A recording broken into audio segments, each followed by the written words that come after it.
The Jewish people fought the British colonialism, and they shed blood, and eventually they earned their independence. But in 1948, instead of the Arabs declaring their independence, they declared war against the Jewish people. There was no such Palestine at that time. They were just Arabs.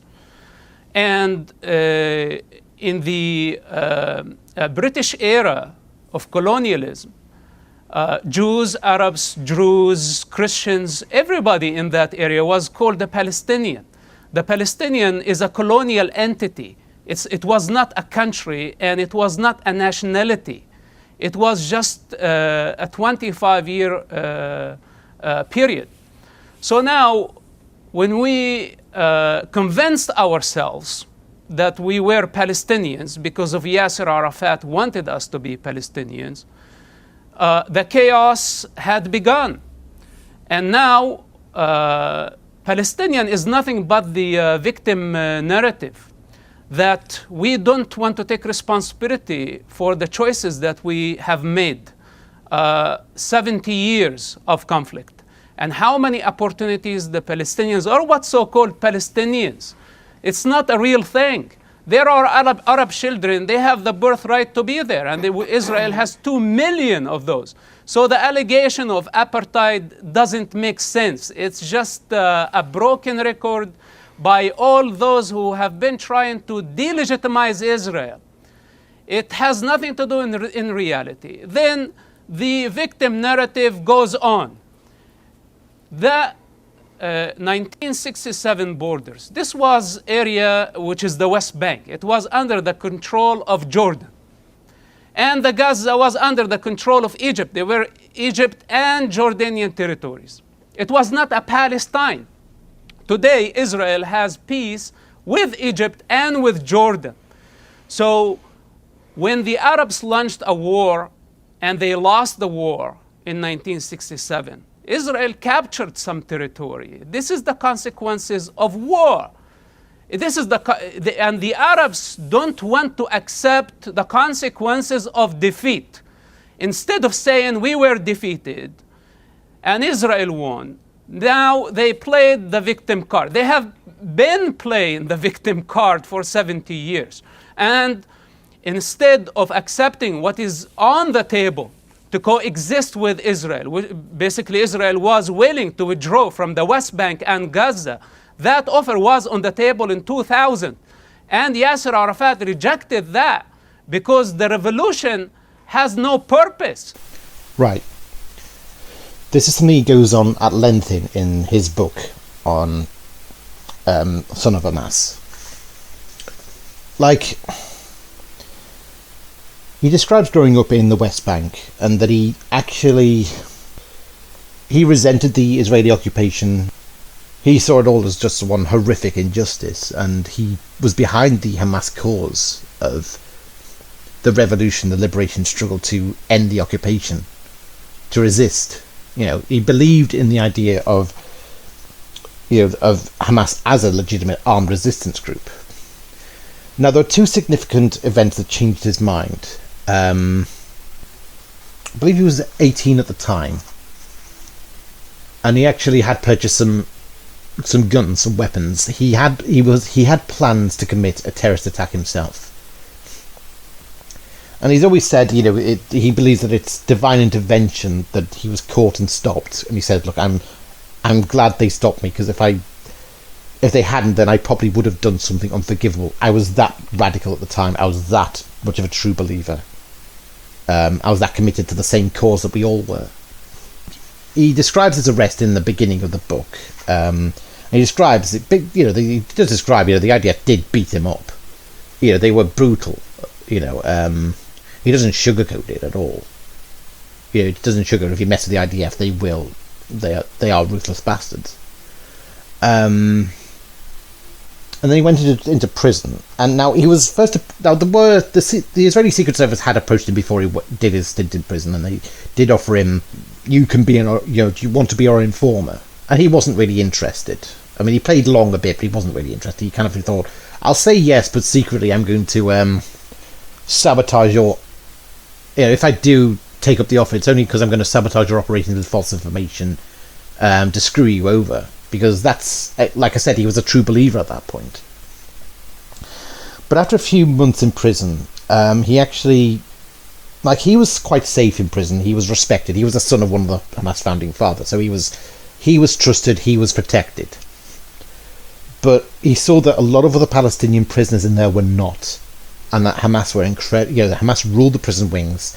They were incredibly paranoid. They were incredibly brutal. They were vicious. And he actually witnessed them interrogating and torturing other Palestinians ferociously, in a way he'd never seen before. He'd never seen this side to Hamas. He had this rosy view of them as a noble resistance force, and here he was seeing that he was basically getting a first glimpse of, no, they are actually just the new tyrants waiting. They're just basically just a new tyranny waiting to happen. If this is how they rule the prison wings, then just imagine how they're going to rule the West Bank and Gaza if they ever take power. So, to him, it kind of became, it's better the devil you know. We're better off under the occupation than under Hamas. Because Hamas I had no idea that they were this ruthless and this vicious. So that's what began to shift his allegiance away from Hamas. But he kept it quiet. He did agree to work with the Israeli Secret Service.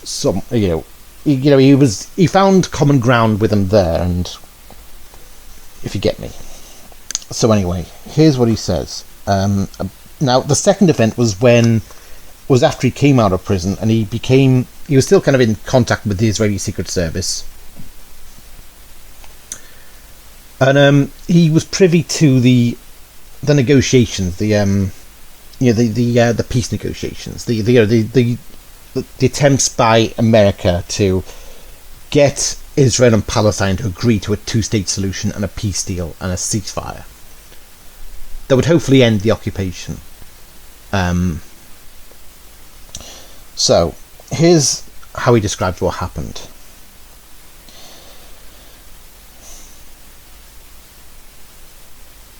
The Camp David summit between Yasser Arafat, American President Bill Clinton, and Israeli Prime Minister Ehud Barak ended on July 25, 2000. Barak had offered Arafat about 90% of the West Bank, the entire Gaza Strip, and East Jerusalem as the capital of a new Palestinian state. In addition, a new international fund would be established to compensate Palestinians for the property that had been taken from them. This Land for Peace offer represented a historic opportunity for the long-suffering Palestinian people, something few Palestinians would have dared imagine possible. But even so, it was not enough for Arafat. Yasser Arafat had grown extraordinarily wealthy as the international symbol of victimhood. He wasn't about to surrender that status and take on the responsibility of actually building a functioning society. So he insisted that all the refugees be permitted to return to the lands they had owned prior to 1967, a condition he was confident Israel would not accept. Though Arafat's rejection of Barak's offer constituted a historic catastrophe for his people, the Palestinian leader returned to his hardline supporters as a hero who had thumbed his nose at the President of the United States, as someone who had not backed down and settled for less, and as a leader who stood tough against the entire world. Arafat went on television, and the world watched as he talked about his love for the Palestinian people and his grief over millions of families living in the squalor of the refugee camps. Now that I was travelling with my father and attending meetings with Arafat, I began to see for myself how much the man loved the media attention. He seemed to relish being portrayed as some kind of Palestinian Che Guevara and a peer of kings, presidents and prime ministers. Yasser Arafat made it clear that he wanted to be a hero who was written about in the history books, but as I watched him, I often thought, yes, let him be remembered in our history books not as a hero, but as a traitor who sold out his people for a ride on their shoulders, a reverse Robin Hood who plundered the poor and made himself rich, as a cheap ham who bought his place in the limelight with Palestinian blood. It was also interesting to see Arafat through the eyes of my contacts in Israeli intelligence. "What is this guy doing?" my Shin Bet handler asked me one day. "We never thought our leaders would give up what they offered Arafat. Never. And he said no." Indeed. Arafat had been handed the keys to peace in the Middle East, along with real nationhood for the Palestinian people, and he had thrown them away. As a result, the status quo of quiet corruption continued, but things would not remain quiet for long. For Arafat, there always seemed to be more to gain if Palestinians were bleeding. Another intifada would surely get the blood flowing and the Western news cameras rolling once again. Conventional wisdom among the world's governments and news organisations tells us that the bloody uprising known as the Second Intifada was a spontaneous eruption of Palestinian rage triggered by General Ariel Sharon's visit to what the Israelis call the Temple Mount complex. As usual, the conventional wisdom is wrong. Reading my father's meeting notes one morning, I saw that a demonstration had been scheduled. The next day I walked behind him as the head of the deafening mob to an Israeli checkpoint. 200 yards before we reached the checkpoint, the leaders peeled off and moved to the safety of a hilltop. Everyone else, the young men and children from the schools, surged forward and began throwing stones at the heavily armed soldiers, who responded by firing into the crowd. In these situations, even rubber-coated bullets could be deadly. Children were particularly vulnerable. This ammunition was easily lethal when fired at a range closer than the minimum 40 metres prescribed by IDF regulations. As we watched from our perch on the hill, we saw dead and wounded lying everywhere. Soldiers even fired at the arriving ambulances, shooting at drivers and killing those emergency workers trying to get to the wounded. It was brutal. Soon everybody was shooting. Stones hailed down on the checkpoint. Thousands lunged against the barriers, trying to force their way past the soldiers, straining with one obsession, one thought, to reach the settlement of Beit El and destroy everything and everyone in their path. They were insane with rage, triggered by the sight of fallen loved ones and the smell of blood. Just when it seemed things could not possibly become more chaotic, the 1200 HP diesel engine of a Merkava thundered into the fray. Suddenly its cannon shattered the air like a sonic boom. The tank was responding to the PA forces who began shooting toward the IDF soldiers. As the tank advanced, bodyguards grabbed their charges and whisked them to safety. Chunks of bodies littered the hill under our feet as I tried to get my father to the car. When we finally reached it, we quickly raced towards Ramallah, headed for the hospital that was gorged with wounded, dying and dead. There were not enough rooms. The Red Crescent set up outside in a desperate attempt to stop people from bleeding to death before they could get in, but it was simply not enough. The hospital walls and floors were smeared with blood. People slipped on it as they made their way down the halls. Husbands and fathers, wives and mothers and children sobbed with grief and shrieked with rage. Amazingly, in the midst of their sorrow and anger, the people seemed extremely grateful to Palestinian leaders like my father who had come to share it with them. Yet these were the very Palestinian leaders who had led them and their children like goats to a slaughter and then ducked out of range to watch the carnage from a comfortable distance. That sickened me more than the gore. And that was only one demonstration. Night after night we sat in front of the television and listened to the open-ended litany of the dead. 10 in this city, 5 there, 20 more here. I saw one report of a guy named Shada who was at work drilling a hole in the wall of a building across from a demonstration.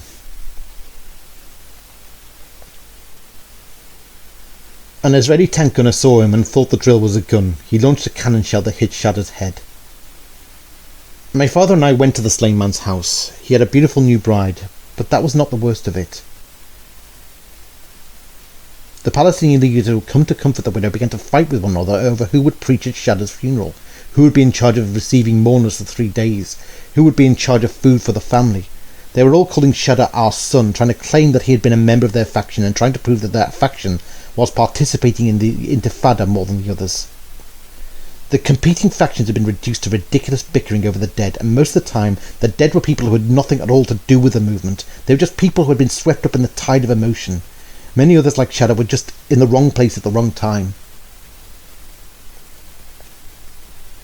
All the while, Arabs throughout the world burned American and Israeli flags, demonstrated and poured millions of dollars into the Palestinian territories to crush the occupation.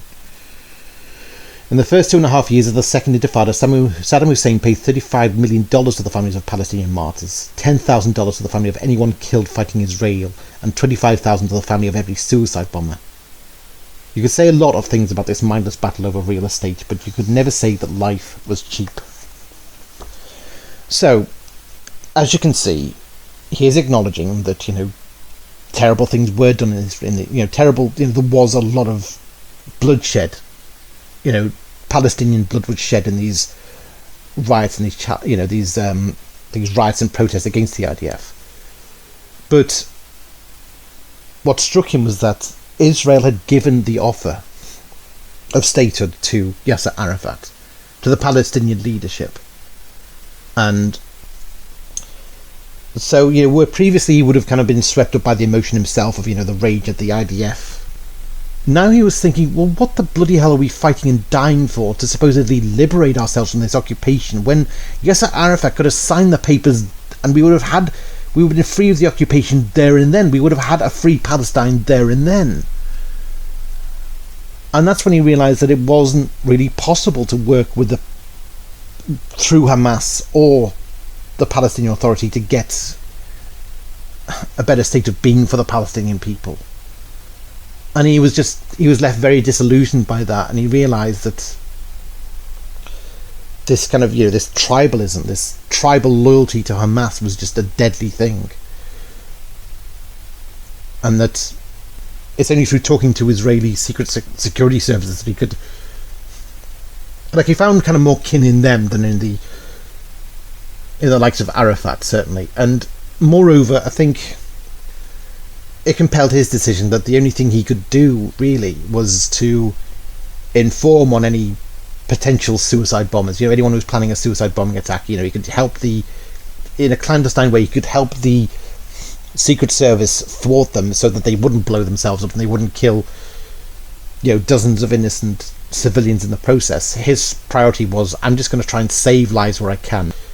All of the credibility that you gained by living in Palestine was taken away from you when Israel put you on their paycheck. Okay, all right. We're gonna. Okay. Do you have evidence that I have a paycheck from Israel? You worked for Israel for 6 years. It's in your biography. What's your evidence? So you weren't paid to work for Israel. You just did it willingly. Well, exactly. Okay. First of all, if you want to take personal aim, I can take you on a rabbit hole that you will never get out of it. Sure. Go ahead. I have been patient and respecting you. You know why? Because you're just an arrogant student with no knowledge, with no life experience, advocating on a very dangerous cause, being a useful idiot in the hands of terrorists, creating trouble, putting encampment, breaking the law, advocating on behalf of a terrorist organization designated by the American law as a terrorist organization, makes you a terrorist. So if you want to talk about personal things, you challenge me for doing a legitimate work for a democracy to save human lives, and you want to reduce my effort to say that I got paid 10 years fighting and chasing after terrorists who blow up, killed Americans, Israelis, Arabs, Muslims, all type of people indiscriminately. Yasser Arafat and the other PA leaders had been determined to spark another intifada. They had been planning it for months, even as Arafat and Barak had been meeting with President Clinton at Camp David. They had simply been waiting for a suitable triggering pretext. Sharon's visits provided just such an excuse. So after a couple of false starts, the Al-Aqsa Intifada began in earnest, and the tinderbox of passions in the West Bank and Gaza were inflamed once again, especially in Gaza.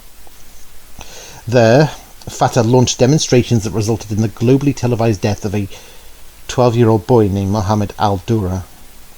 The boy and his father Jamal had gotten caught in the crossfire and taken cover behind a concrete cylinder. The boy was hit by a stray bullet and died in his father's arms. The entire heart-rending scene was captured by a Palestinian cameraman working for French public television. Within hours, the video clip had circled the globe and enraged millions against the Israeli occupation. In the ensuing months, however, there would be a heated international controversy over this event. Some cited evidence that Palestinian gunfire was actually responsible for the boy's death. Others continued to blame the Israelis. There were even some who argued that the film was a carefully staged hoax. Since the footage did not actually show the boy being shot or even his body, many suspected a propaganda ploy by the PLO. If the latter was the case, it was brilliant and effective. Whatever the truth, I suddenly found myself caught awkwardly in the middle of a war in which my father was a key leader, albeit a leader who had no idea what he was leading or where it would lead him. He was simply being used and manipulated by Arafat and Fatah to start trouble, thereby providing the PA with fresh bargaining chips and fundraising fodder. Meanwhile, people were once again dying at the checkpoints. All sides were shooting indiscriminately. Children were being killed. Day after bloody day, a tearful Yasser Arafat stood before the Western news cameras, wringing his hands and denying that he had anything to do with the violence. Instead, he pointed the finger at my father, at Marwan Barghouti and other people in the refugee camps. He assured the world that he was doing everything he could to put down the uprising. But all the time, his other finger was resting firmly on the trigger. Soon, however, Arafat discovered that he had released a terrible genie. He had shaken the Palestinian people awake and stirred them up because doing so suited his purposes, but it wasn't long before they were completely out of control. As they saw IDF soldiers shoot down on their fathers and mothers and children, the people became so enraged they wouldn't listen to the PA or anyone else. Arafat also discovered that the battered box he had set back on his feet was made of sterner stuff than he had imagined. The streets were the natural environment for Hamas. The box had gotten its start there, and it was there that it was at its strongest. Peace with Israel, Camp David, Oslo, half of Jerusalem. Forget all of it. Any mood for compromise had evaporated in the white-hot furnace of conflict. Palestinians were back to the all-or-nothing mentality of the past, and now it was Hamas rather than Arafat that was fanning the flames. Tit for tat, the violence escalated. With each passing day, each side's list of grievances grew even as their respective reservoirs of grief overflowed. October 8th, 2000. Jewish mobs attacked Palestinians in Nazareth. 2 Arabs were killed and dozens were injured. In Tiberias, Jews destroyed a 200-year-old mosque. October the 12th, a Palestinian mob killed 2 IDF soldiers in Ramallah. Israel retaliated by bombing Gaza, Ramallah, Jericho and Nablus. November the 2nd, a car bomb killed 2 Israelis near the Mahain Yehuda market in Jerusalem. 10 others were injured. November the 5th, the 38th day of the Al-Aqsa Intifada is marked with more than 150 Palestinians among the dead so far. November the 11th, an Israeli helicopter detonated an explosive device that had been planted in the car of a Hamas activist. November 20th, a roadside bomb exploded alongside a bus carrying children to school. 2 Israelis were killed. 9 others, including 5 children, were injured. I couldn't believe what I was seeing. Something had to be done to stop this rolling madness.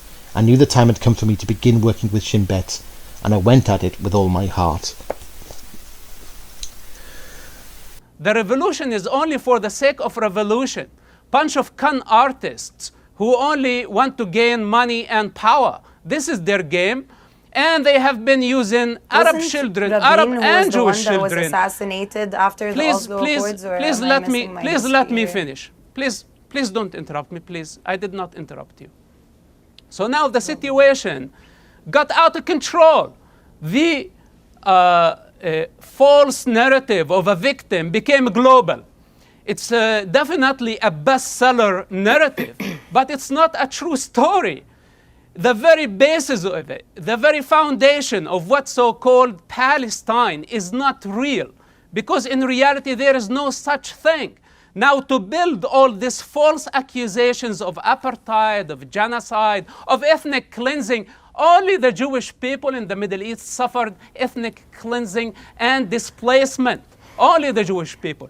The Arabs did not suffer the same consequences of the 1967 war, because Israel did not force them to leave the territory after the war, while Egypt, your country, gave the Jewish people a 24-hour notice to depart Egypt. But the Jewish people did not do the same towards the Arabs. And this is how we have 2 million Arabs in Israel. So all the accusations, they're just baseless. And this is how they have been spreading lies to delegitimize Israel without telling us even what Palestine is. What does it stand for? Is it a nation? What do they want to achieve? This revolution and this global chaos, what's their ultimate goal? I would like to know. And most importantly, who is their leadership?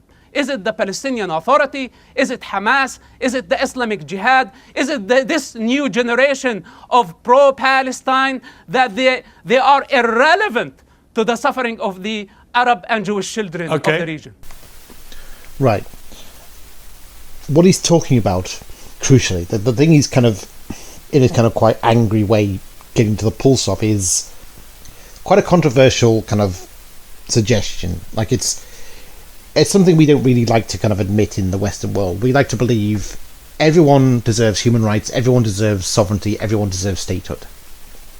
He's saying these things are not just, given, they are earned. And he's saying, what is your case for statehood? And what is your case for government, for self-government? And he's saying the problem with the Palestinian leadership is that it's so rotten and so fractious that there isn't the sound basis for a secure, stable society or government with a responsible government that Israel could trust to be to be a trustworthy neighbour.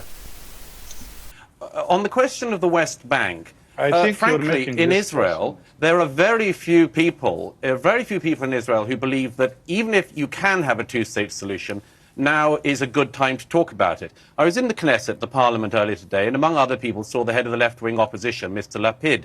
He doesn't believe this is a time to speak about a two-state solution. Why? Because if you gave a state to the Palestinians, and don't forget, Israel did give a state to the Palestinians in 2005 in the Gaza, and look what we got from it. The world got its money ransacked, the Hamas leaders making themselves fantastically rich, and then sending rockets into Israel.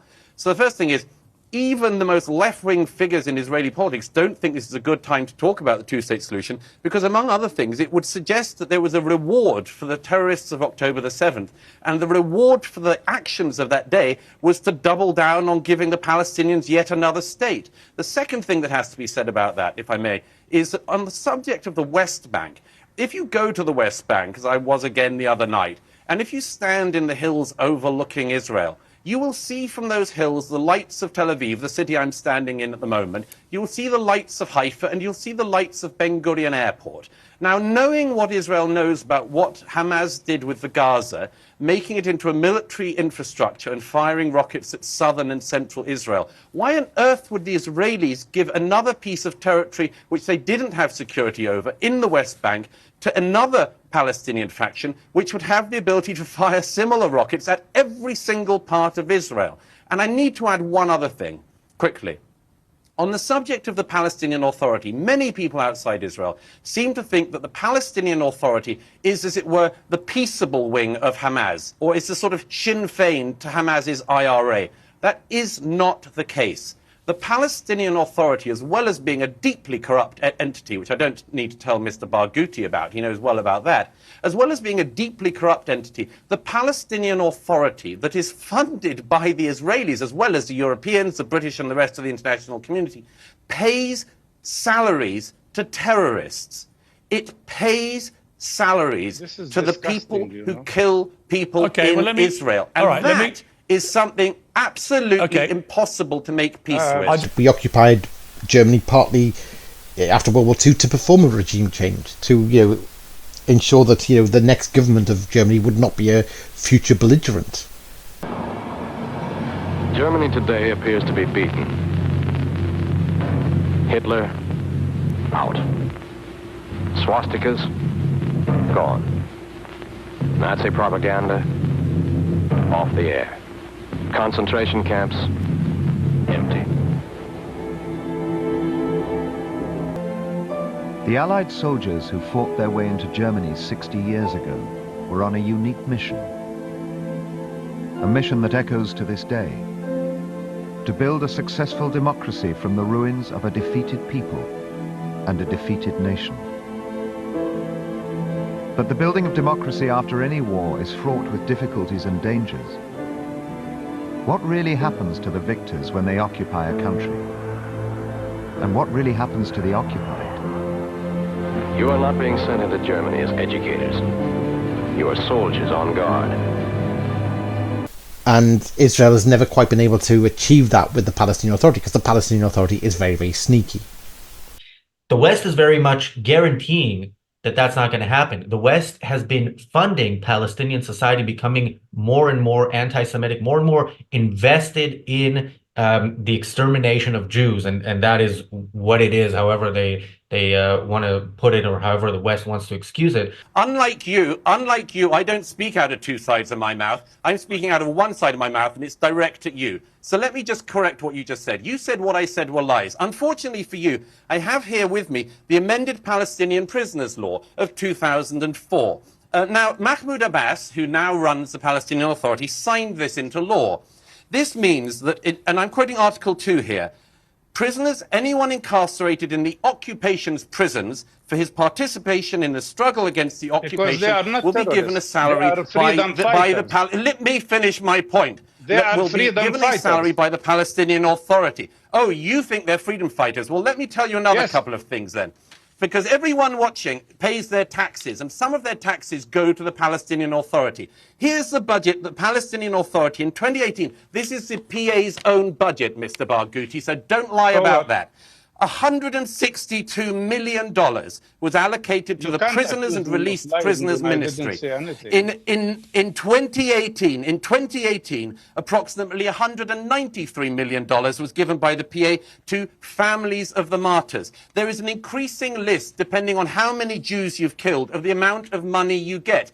Is the Palestinian Authority doing that or not, Mr. Barghouti? Because I have their budget in my hand. OK, Mr. Barghouti, out of respect for fairness, answer that question. Yeah, but I am sure your guest has to be a bit polite. You can't keep saying well, you can answer that one question. You know, it's remained committed to denouncing Israel, keeping the hate going. So what he's saying is, in a controversial way, I don't believe our people have grounds for sovereignty. I don't believe we're fit for sovereignty because we don't have a good leadership. And, you know, Israel is right not to trust us with statehood. Look, since my childhood, and I am hearing the stories from pro-Palestine and from those who are using what's so-called the Palestinian cause. They care the least for the Palestinian children and their future. You know, I am the legitimate representative of the Palestinian children. The child within me speaks. I don't want somebody coming from London or somebody coming from the other side of the world to tell me what is the struggle of the Palestinian children.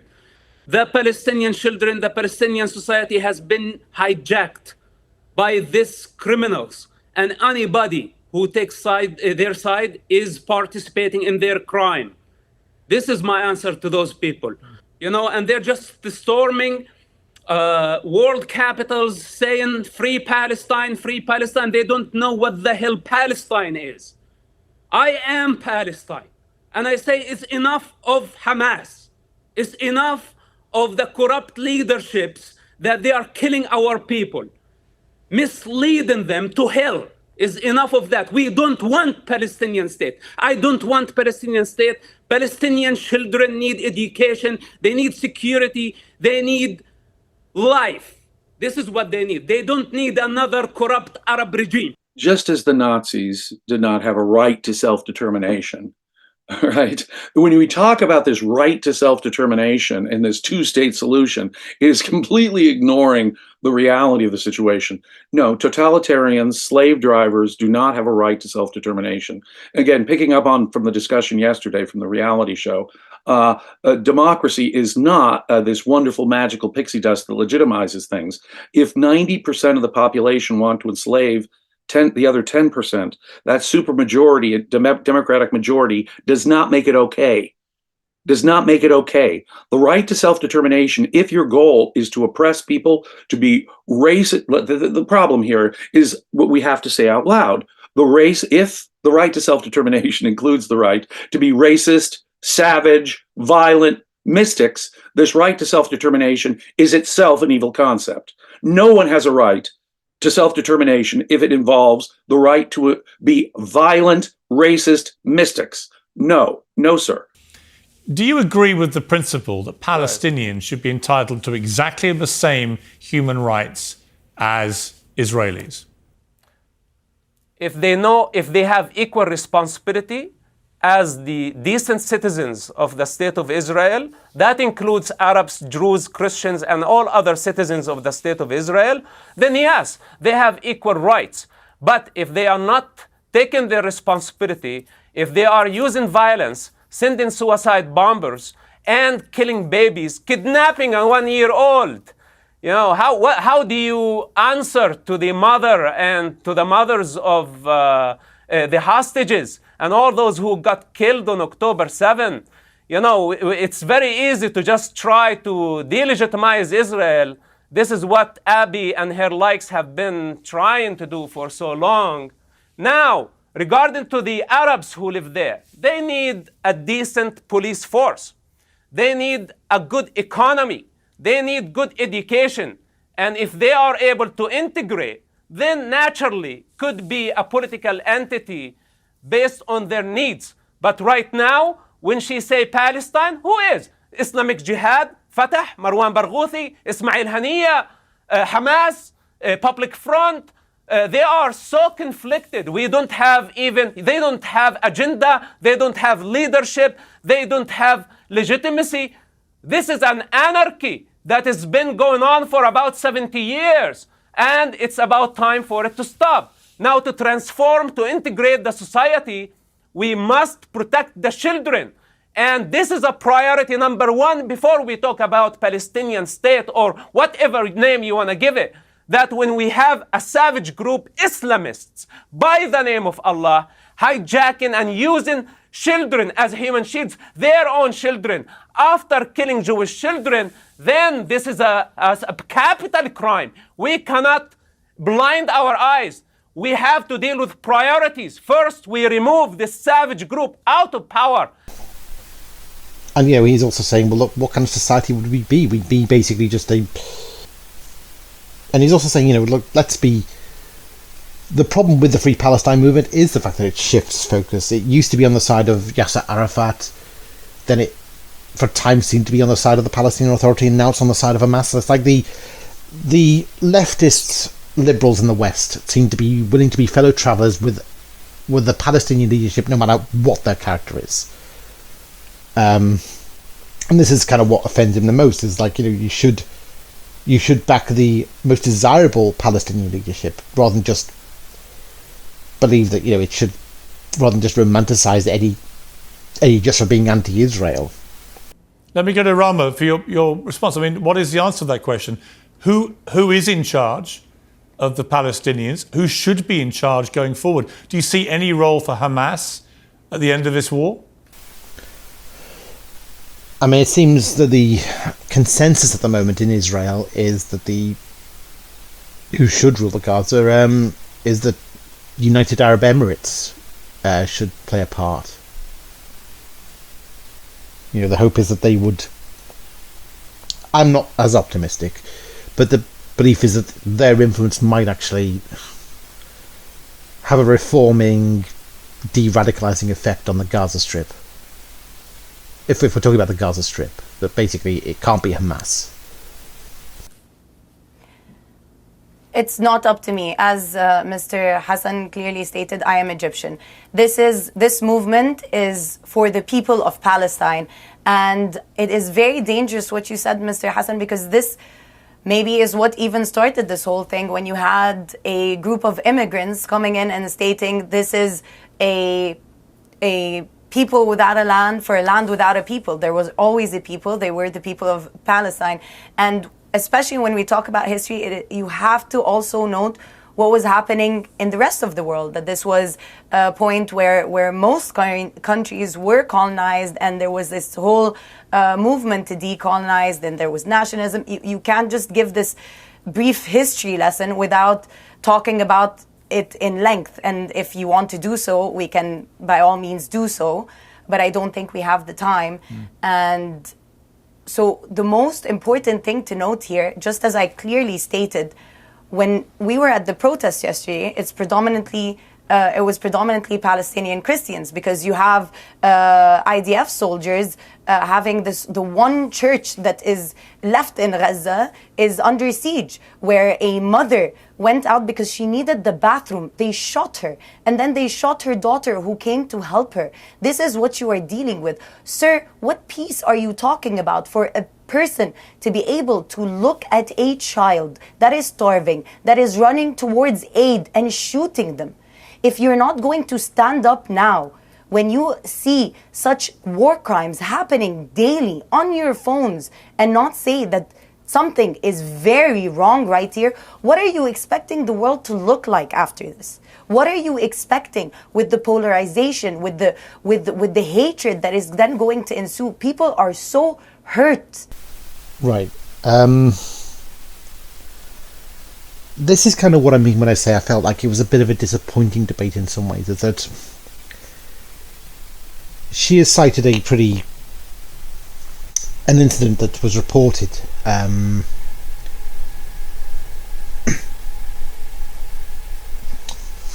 that I think most would be hard pressed to defend if it's accurate. And I don't think Mosab really had an answer for it. I mean, to a degree, it's hard to have an answer if details like this can get lost in the ether and forgotten very quickly, sadly. It becomes very, very easy to lose track of these incidents, and they can, in some ways, feel like inconvenient truths that are best left to fall by the wayside. Much of what's happening in Gaza can only be described as a fog of war situation. I mean, what she's describing is kind of... For a long time, I didn't know what she was on about. I thought maybe some misinformation had been sent her way. But I did recently look into what happened. What is this incident that took place? Okay, Pope speaks out after IDF sniper kills 2 women inside Gaza church per Catholic authorities. An Israeli military sniper shot and killed 2 women inside the Holy Family Parish in Gaza on Saturday, according to the Latin Patriarchate of Jerusalem.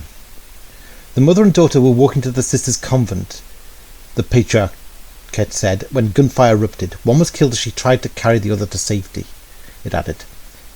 7 others were also shot and wounded in the attack of the complex, where most of Gaza's Christian families had taken refuge since the start of the war, according to the Patriarchate, which oversees Catholic churches across Cyprus, Jordan, Israel, Gaza and the West Bank.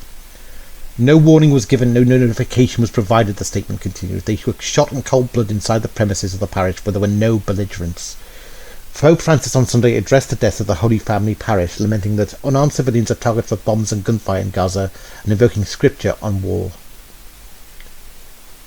I continue receiving very serious and sad news about Gaza. Unarmed civilians are targets for bombs and gunfire, and this has happened even within the parish complex of the Holy Family, where there are no terrorists, but families, children, people who are sick and have disabilities, sisters, he said during his weekly Angelus prayer. Some are saying this is terrorism and war. Yes, it is war. It is terrorism. That is why Scripture says that God puts an end to war.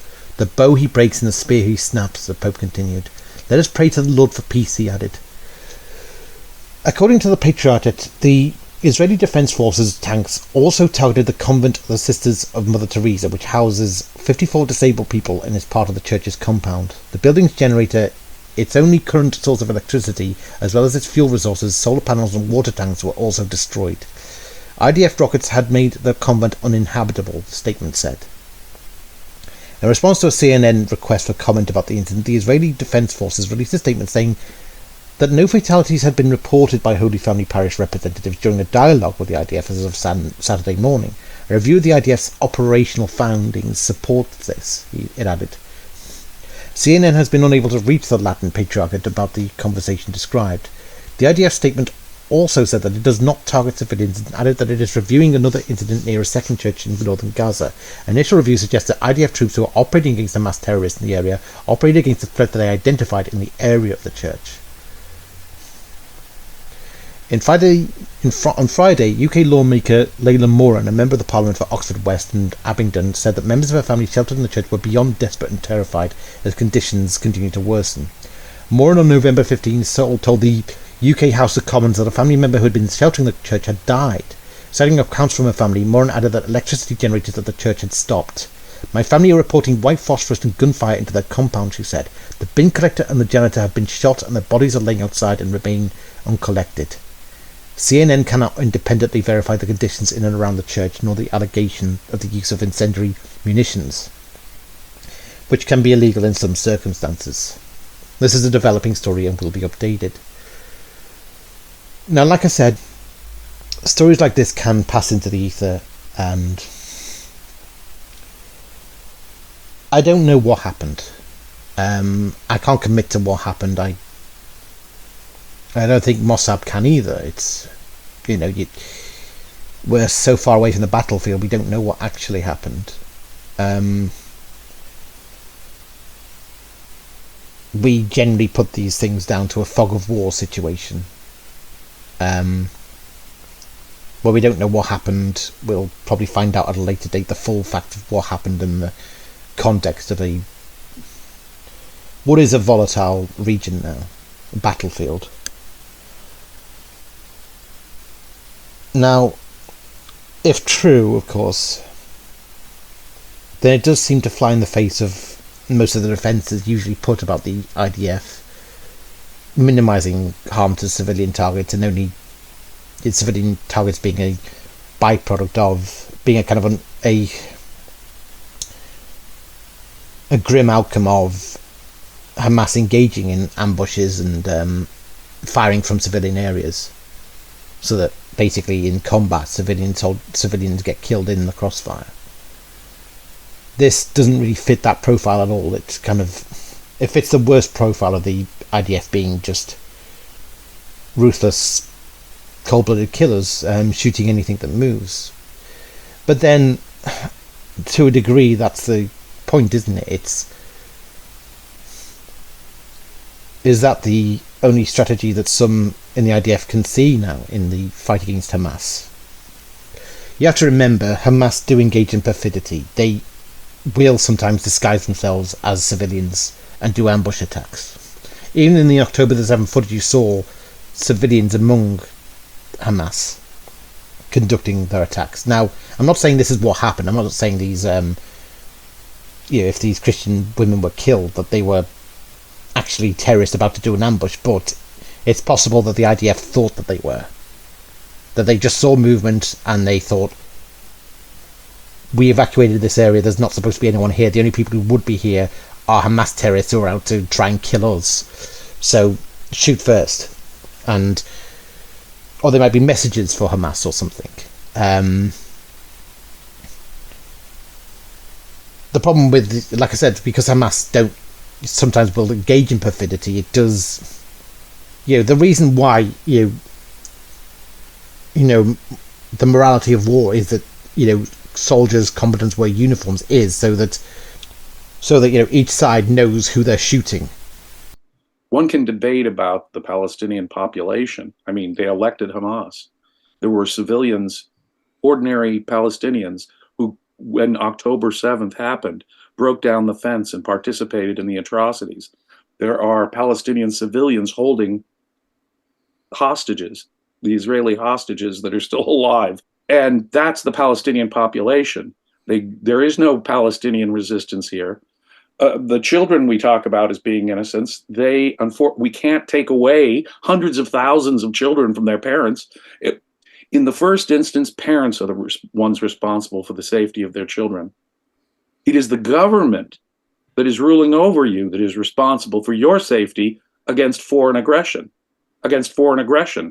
It is Hamas, the elected rulers of Gaza, who are responsible for all the civilian deaths in Gaza. All of them, as we've said many times on this program. They are not distinguishing themselves by wearing uniforms. so that Israel can distinguish between combatants and non-combatants. Now, obviously, you don't want to do what's unnecessary. You're only doing what's necessary.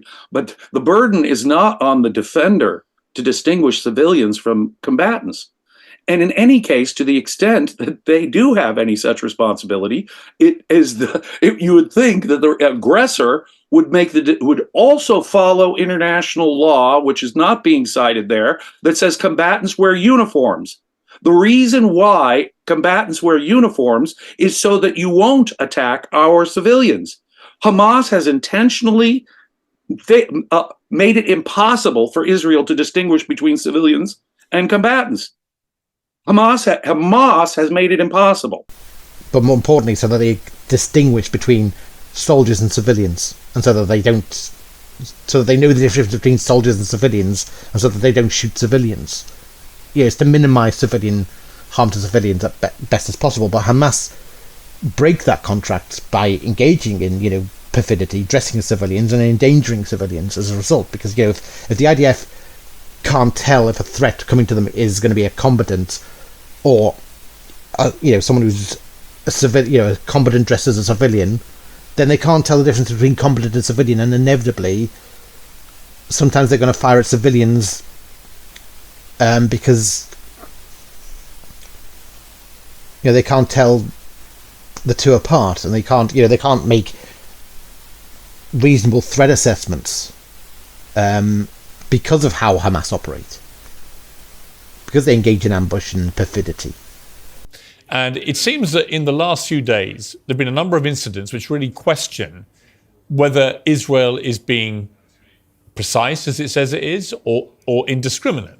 And I would cite the killing of the 3 hostages. I would cite the killing of the 2 women outside the Catholic Church. I would cite the President of the United States saying that they're using indiscriminate bombing, and so on.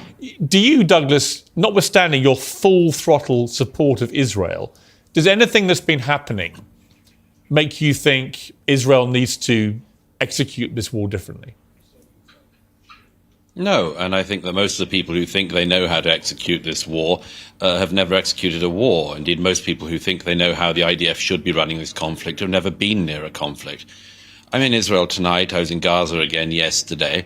And the examples that you give, by the way, Piers, I don't see why they show any need to prosecute the war itself differently. I mean, just to take one of them, the first example you give, the absolutely tragic, awful shooting of these 3 hostages as they were coming out.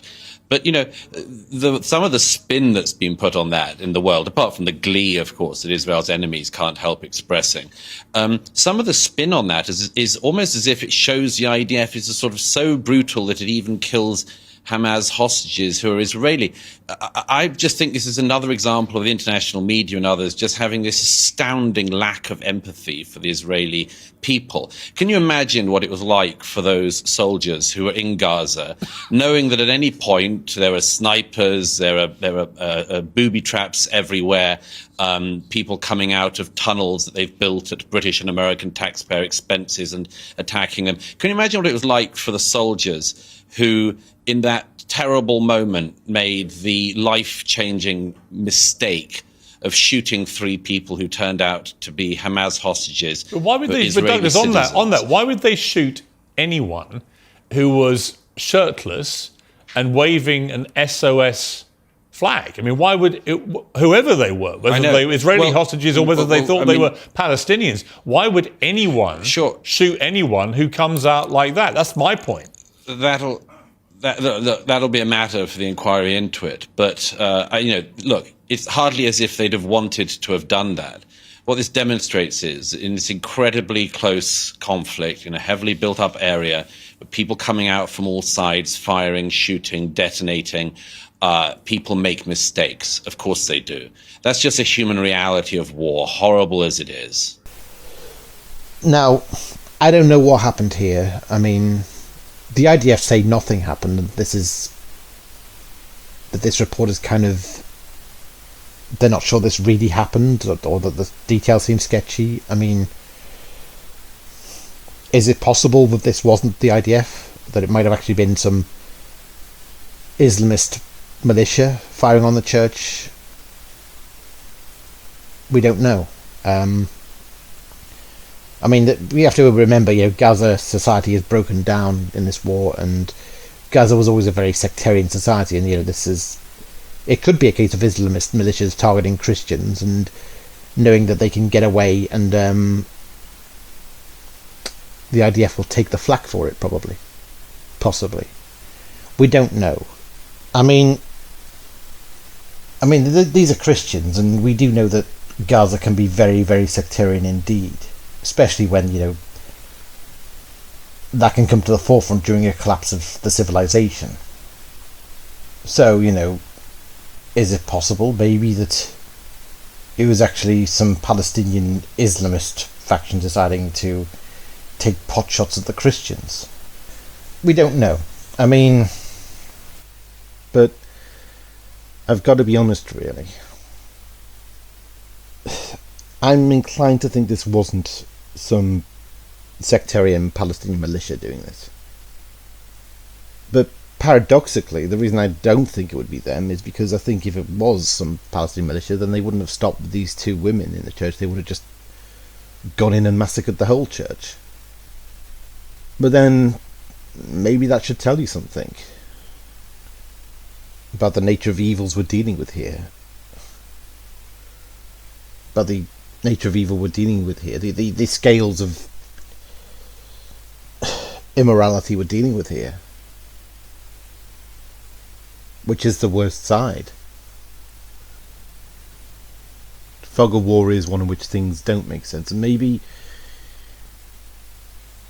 this is one nasty character in the military. Maybe some soldiers are just out for their pound of revenge after October the 7th on anyone in Gaza.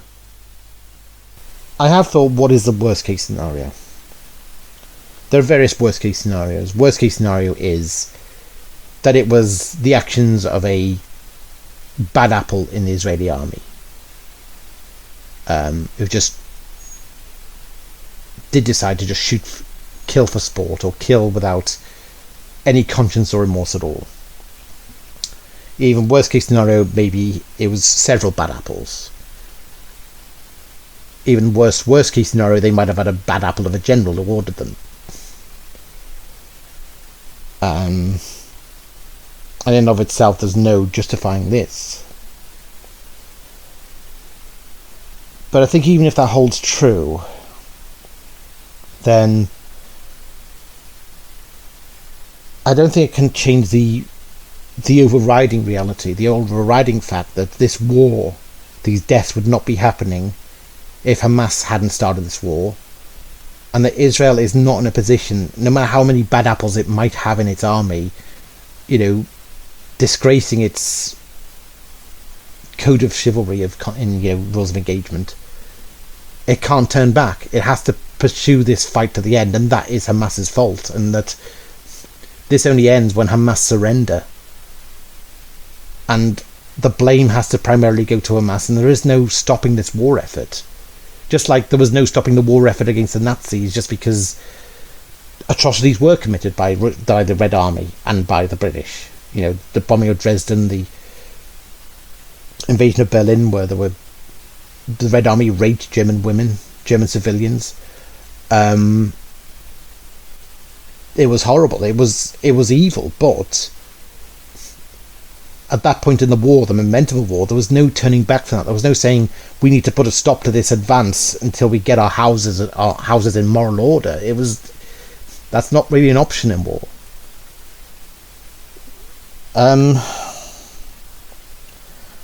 I think the bottom line for Mosab, however, would be it's a fog of war situation. I don't know what really happened. I don't know how accurate this report is. A lot of misinformation has been spread through the ether by activists and by dishonest actors.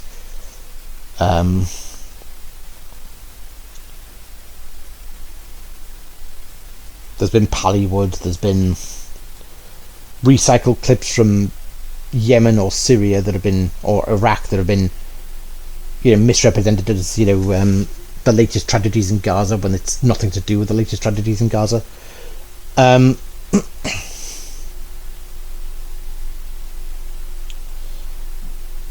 But I think, with that, with the kind of the fog of, well, who's the reliable side here?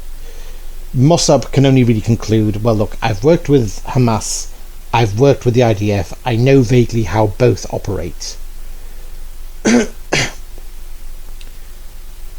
And so that, based on that, I can only conclude from that which side I trust is telling the truth. I can only operate based on bias, but my bias is informed by who I've worked with.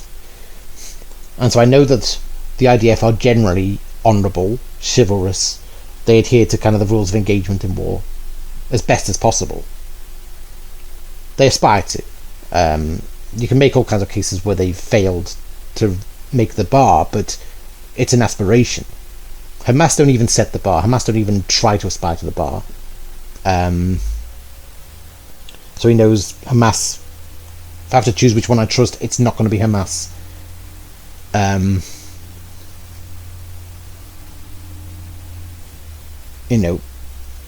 With no further evidence to go on, I can only go with my gut about which side is more moral and which side is less moral. يابا طبعا انا قاعد بكلمك من جوبا بسيم. افتح الواتس تبعه قول له وين شوف كيف قتله، شوف كيف قتلك فيديو يابا، ابنك قتل يهود، هاي دخلوا بسيم يابا. الله اكبر، ربنا يحميك يا رب، ربنا يحميك يابا، ربنا يحميك يابا. قاعد بكلمك من جوال يهوديه قتلتها وقتلت جوزها، عطوا فيديو قتلت 10. الله اكبر ولله الحمد. يابا افتح الواتس شوف كيف قتلت يابا، افتح بتدفع عليك واتس قول له وين بروح. ربنا يوفقك بالسلامة يابا. يابا بسيم يابا، يابا والله 10 قتلت، 10 بيدي يابا، يابا على ايدي، اعطيني امي اعطيني امي. يما يما يسميك يما، طول الليل 10 بيدي يما، طول الليل 10 يما بيدي قتلت. The IDF have to be very, very vigilant, and sometimes they do have to, if an area has been evacuated and they see movement, then they have to assume that the movement is from hostile combatants out to kill them. So maybe to a degree they have to shoot first and ask questions later in that situation. And maybe they saw movement from this church and they assumed it was a Hamas sniper laying up an ambush, so they shot first. As they say, the problem is that Hamas engage in a lot of perfidy. Their tactics are often very perfidious. They will dress as civilians and do ambushes so that the Israeli army don't see it coming. As a result of which, that kind of does endanger the civilian population in general, because it puts the army in a position where they don't know how to differentiate between civilian and combatant. That's why armies wear uniforms, to mark themselves out from the civilian population, to protect the civilian population, trusting that the enemy is going to be chivalrous enough to spare the civilian population. And so because what Hamas kind of engage in perfidy, it means that it's almost impossible for the IDF to differentiate between soldier and civilian, combatant and civilian, and so sometimes they're unnerved to the point where they do end up taking no chances. The most tragic example of this is, of course, the incident in which the left keep on citing, which is the incident with the 3 hostages who were accidentally killed by the IDF. The IDF probably just assumed that they were about to be ambushed, and they accidentally end up shooting 3 hostages who were hoping to be rescued. That's just how vigilant and highly strung the IDF end up becoming. So that's one possibility. The worst case scenario of course is this is just a bad egg in the IDF, or a few bad eggs in the IDF who just decided to conduct a gratuitous kill, or a kill without any justification, of just killing for killing's sake, which is awful. But at the end of the day, there is a war to be won here still, and this war would not even be happening. They'd still be alive if Hamas had not started this war, and this killing will go on until Hamas are finally defeated. It's Hamas who are prolonging this war by refusing to surrender the hostages. They created the conditions right for this to happen, where bad eggs in the army are going to do bad things, if that's the case, if that's what's going on here. What do you have to say to this person? What do you have to say to this child in the West Bank? Let me ask him what he has to say. Mosab, your response to that? Look, very important to understand the origin of suffering. And the cycle of violence is a very long, vicious cycle of violence. And I think the root cause of this is the false narrative and the victim narrative. Instead of taking responsibility, we blame everybody. But it's a fog of war situation, and I think, as Mosab's response indicates, sometimes in a fog of war situation like this, where you don't know what happens, all you can do is make assumptions based on your personal bias about which side you trust more. You know, so do you trust the Israeli military more, or the or Hamas more? And because Mosab has worked in both, he's kind of inclined to think, well, look, I don't know what exactly happened, but my gut instinct, my past experience tells me that it's the IDF who are the more honourable side here. So I'm going to choose to believe, for now, certainly, that they were the more honourable side in this, and that these just aren't the monsters that Hamas are. I'm not necessarily going to believe that this proves that they are suddenly, or that any of them beyond the odd bad apple is, if you know what I mean. Now, to a degree, the reaction shows to a degree that he has kind of sworn an oath of allegiance, which means he is kind of... Sometimes his defence of the IDF isn't so much reasoned as just... It can lapse into just pure zealotry of... I just consider them beyond criticism. They are beyond criticism in this war. In fact, and part of that is because, you know, it feels that they don't get enough credit for the good they do, for the ways in which this war could have been far worse.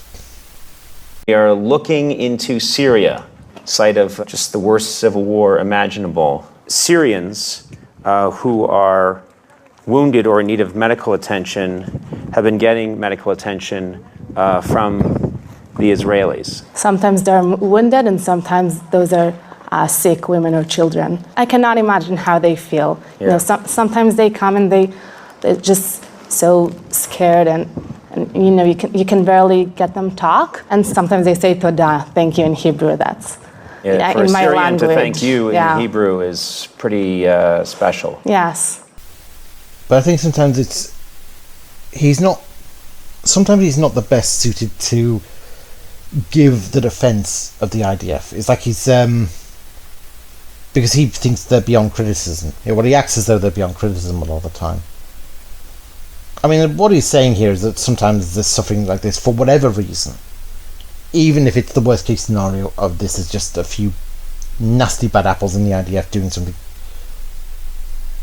something irredeemable for the hell of it, is he's saying that even if it's the worst case scenario, it's what's allowing this to happen is the war, and the war that Hamas started, and this is happening in spite of, for the most part, the IDF's efforts to conduct this war tactically and surgically in a way that often is the IDF putting themselves at risk to, rather than carpet bombing from the safety of the skies.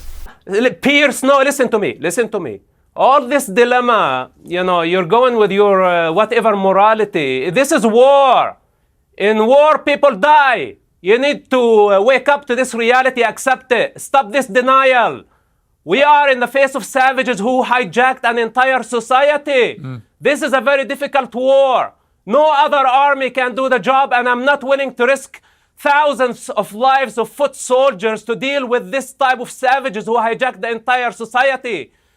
100,000 people could have died. Israel is doing everything they could. Don't reduce it to the point, do you have statistics? Who cares?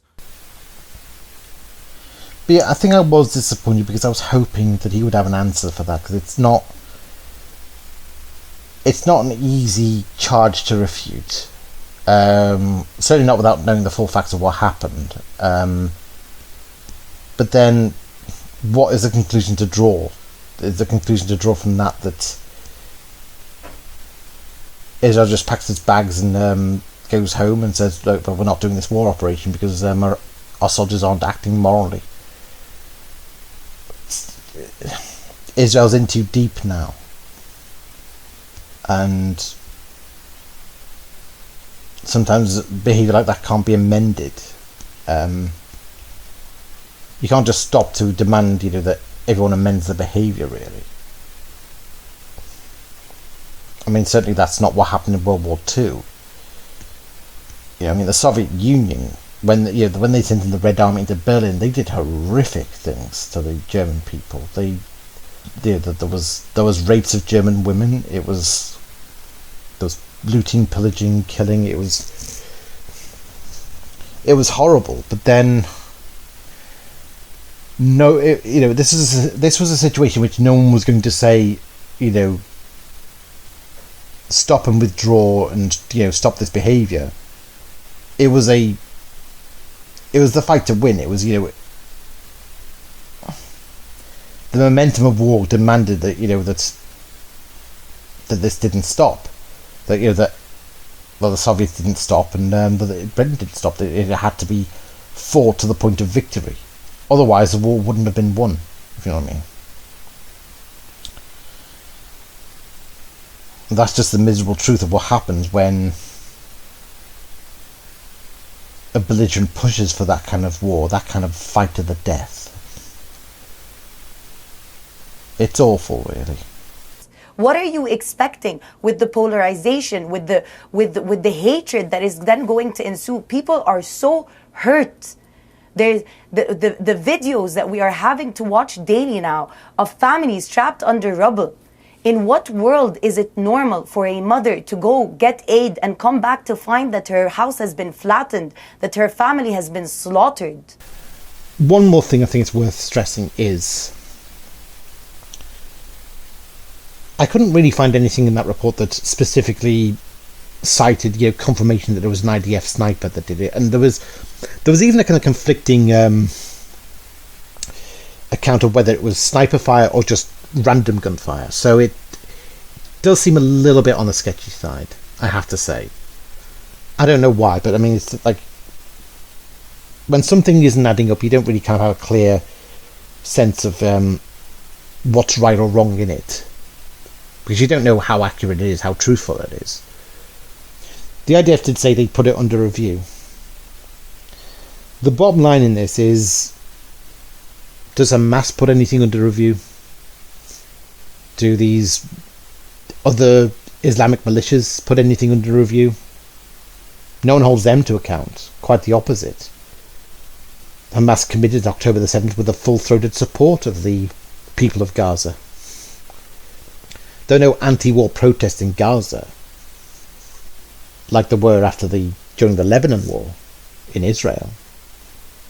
To a degree, you have to be grateful that things like this are under review, because that's the only way that a standard is maintained, and incidents like this can hopefully be prevented from happening again, whatever happened.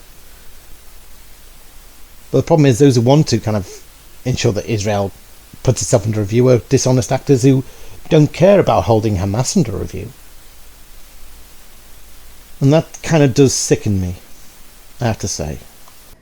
These are thousands. How is it that in mere 5 months we're talking about a 40,000 casualty? These are not numbers. These are people with stories. Right. The casualty list, it has to be borne in mind, like I said at the beginning. The reason for that, is that usually in war like this, civilians can evacuate.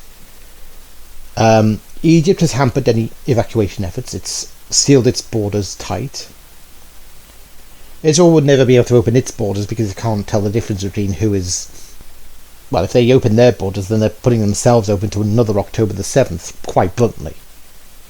Because they won't be able to differentiate who is jihadist or who was civilian, or indeed who is civilian who happens to also support what Hamas did that day, or maybe even joined in with what Hamas did that day. But, you know, Egypt has sabotaged evacuation plans deliberately. Hamas also have. They, one of the first hints I got about how kind of a game of deception was being played in this war on the Western on the Western kind of mind was when it was during the IDF had given the order to evacuate to Rafah. You know, they started attacking the north of Gaza, and there's a particular clip of, you know, cars, you know, full of families, you know, on the road, on the motorway, and then there was an explosion in the road, and this was billed as this is Israel airstriking the evacuation convoy, you know, bombing the very people you ordered to evacuate in the first place. What is going on here? And at the time I assumed that it was an unfortunate case. You know, the charitable reading was that this might be just an unfortunate case of military bureaucracy, of, you know, one division of the army being told, giving the all clear, it's okay, let these people pass, it's evacuation, and someone else in the chain of command getting a contrary order that contradicted and said, no, they're a threat, bomb them. You know, that often can happen, and the IDF is a very bureaucratic army. It's very, orders are arbitrary and ruthless, it has to be said. It's also, however, you know, I mean, it has its pluses and minuses. I mean, there are protocols of chivalry that it is ordered to implement. You know, the whole thing about ordering evacuations before bombings. It's like, that's, you know, it sometimes it adheres to very kind of, you know, strict chivalrous regulations about warfare, about, you know, rules of engagement, code of honour, that kind of thing. Very old-fashioned. But someone then slowed down the video and showed how the explosion erupted, and it kind of exposed that the explosion didn't come from the air. It wasn't an airstrike. It looked much more like an IED, a roadside bomb, very similar to what's seen in Iraq, you know, in the Iraq War. And that kind of told me you know, Hamas have booby-trapped this road. They've staged this to give the illusion that the road is under attack. So, but it's been said this is what Hamas does to discourage civilians from fleeing civilian areas. You know, the reason why so many civilians are being killed is because the civilians are kept above ground, and Israel has to bomb to get to the infrastructure of the Hamas tunnels beneath. They can't get to the Hamas tunnels beneath because of because of the civilians above ground.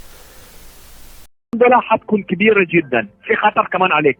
لازم تطلع من البيت انت والأسرة وتبعدوا كمان نص كيلو. تمام؟ كم واحد معك؟ كم واحد معك في البيت؟ الأسرة كثير. في عندك لازم يطلعوا كلهم. كم كثير؟ يعني 20 كل الأسرة. كم عائلة؟ 3 عائلات. Now, the IDF have sometimes made phone calls asking civilians to evacuate, and here's the creepy thing. It actually chilled me to watch this. It was a conversation between one of these IDF you know, callers phoning a man in Gaza who just sounded he was really horrible. He was this really nasty, fully kind of, you know, committed Islamist, you know, who just hated, you know, the Jewish people, and said, you know, well, we're not leaving, you know, bombers. تمام. يحكي مع الإخوة. أنا بستنى لحد ما تطلعوا. ما في عندنا كثير واقف. تمام يا أبو يونس. إحنا بعاد عن البنك. اسمعني هذا خطير. يطلعوا من البيوت ويبعدوا كمان نص كيلو. كمان الختيارية وكمان الأطفال. هذا بعيد. القنبلة حتكون كبيرة. يا حبيبي انا بقدرش اطلع كل الناس هذول انا بدي اقل شيء ساعتين عبال ما كلهم يطلعوا. يا اخوي لو ما بتطلع انا بطوح. انت طخ، انت حر، طخ اللي بدك اياه سويه، اللي بتنزل الارض وتطلع. واحد لازم يعمل كل شيء منشان ما تموت. احنا بدنا عندك مسؤوليه على الاطفال. احنا بدنا نموت، كل الاطفال لازم يموتوا. لا سمح الله بدك تستشهد عشان تبين بشاعتكم. الله يلعنكم، الله يلعنكم. اللي بترمي السما تتلقى الارض، سووا اللي بدكم اياه. اسمع ما تقنعني، انا ما بدي اطلع من البيت. اقصف البنك، اقصف الدار، اقصف اللي بدك اياه، سوي اللي بدك اياه. يا ابو يونس ودك الاطفال يموتوا؟ خلص بدكاش الاطفال يموتوا، ما تقصف البنك حيطان. شو قاعد تقصف حيطان؟ يا ابو يونس هذا مش بايدي، بقول لك صراحه مش بايدي. انا بايدي شيء واحد، انت حتعيش بسلام. انا بدي انت والاولاد سلام اللي من عندكم ما بدنا اياه. Our death will see you cursed, kind of thing. We do not want the peace that comes from you, and even saying, the guy was trying to kind of say, look, I urge you, you have to leave, and he says, are you really going to choose suicide? Do you not know that the Quran forbids suicide? And he says, you are cursed in the Quran anyway. The Jews are cursed in the Quran. And it was horrifying and sickening that someone was prepared to just curse, their enemy that much. And that itself kind of feeds into what Mosab says about how can you make peace with these people? How can you, grant these people sovereignty? These are just warped people, brainwashed, unreasoning people. That you were just that brainwashed by this death cult, this creepy death cult. And I mean, look, I don't particularly care if this guy died, but it sounded like he had kids and family with him, and he was prepared to allow to die with him, which is, he's very apathetic and nonchalant about it, which is just, that is the creepiest thing. And the guy was saying, look, I have orders from my superiors that that bombing is going to happen. I can only warn you. I can't stop them from bombing the house. The ball is rolling there. I can't stop it. This military operation has to be done. And also, who said that Israel is only responsible for the killing of Gazans? Mostly Hamas responsible. First of all, for taking human shields. Second, their booby traps. How could you differentiate the death that it was caused by an airstrike or by a Hamas death trap? How do we know the difference?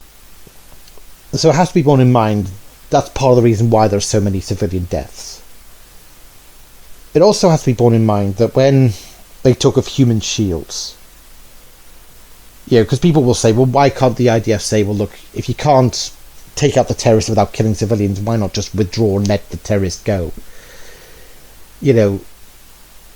That's what most of us would do. Isn't human shields just an excuse? And there are times I would have thought that, but the problem is, then October the 7th happened.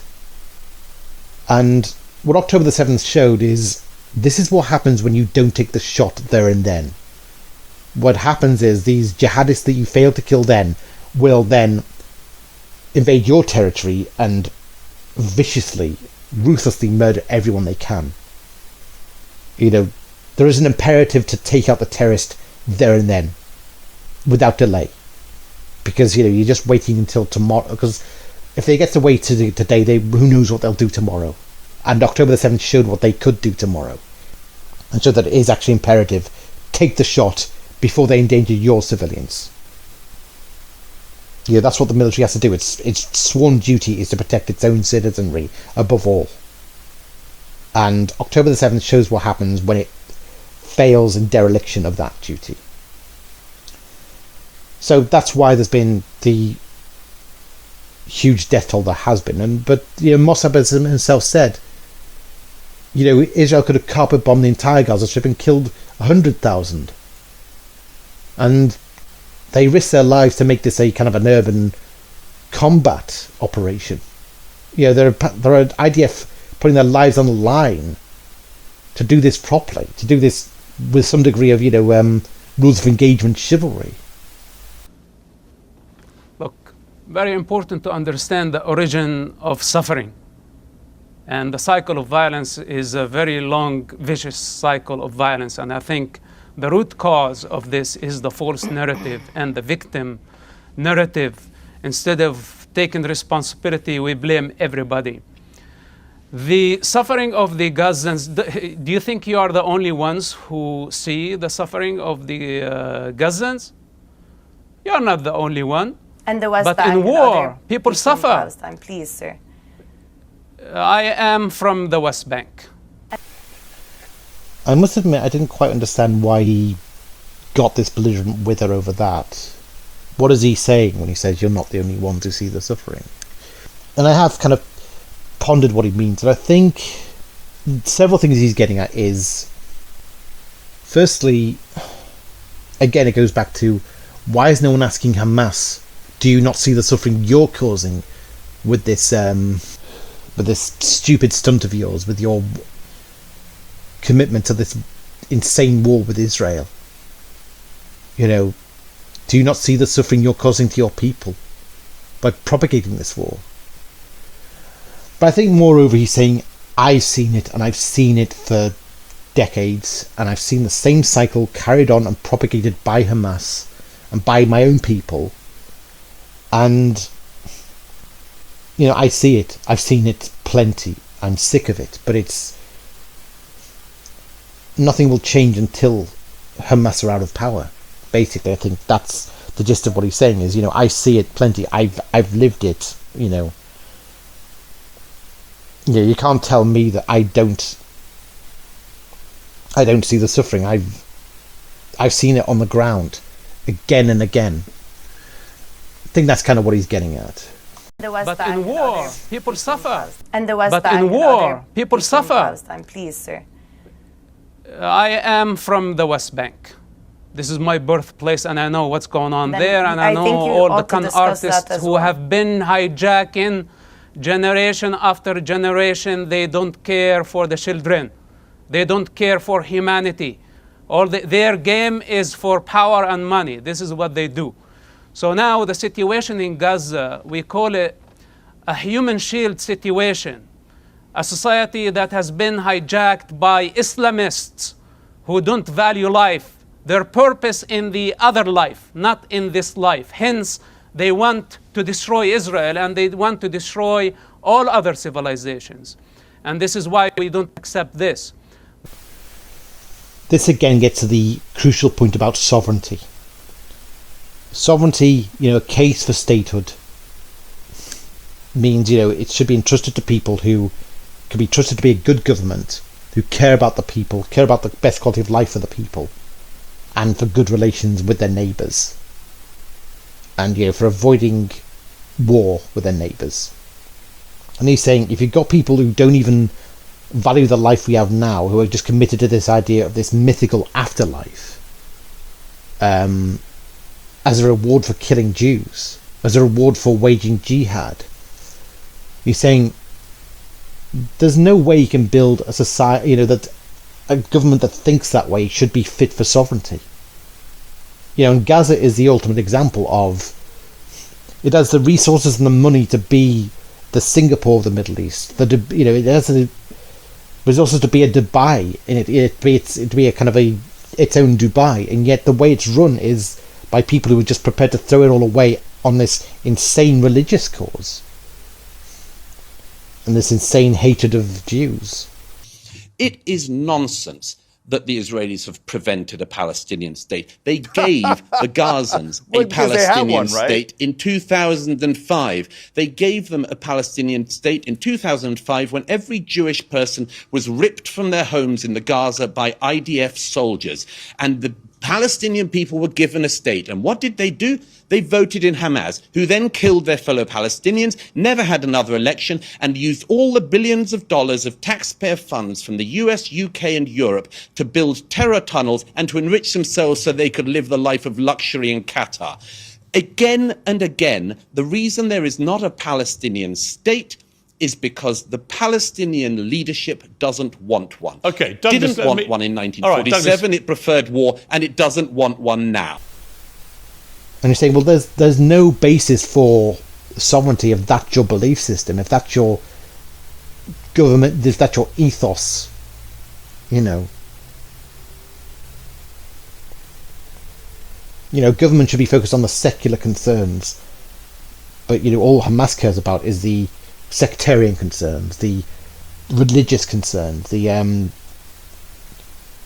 myths of afterlife, and the dictates of the life beyond. They don't care for humanity. Their game is for power and money. This is what they do. So now the situation in Gaza, we call it a human shield situation, a society that has been hijacked by Islamists who don't value life, their purpose in the other life, not in this life. Hence, they want to destroy Israel and they want to destroy all other civilizations. And this is why we don't accept this. Then it doesn't matter what happened before October 7. October 7 cannot be justified as resistance. What happened was barbaric. What happened was savagery. What happened was beyond any imagination.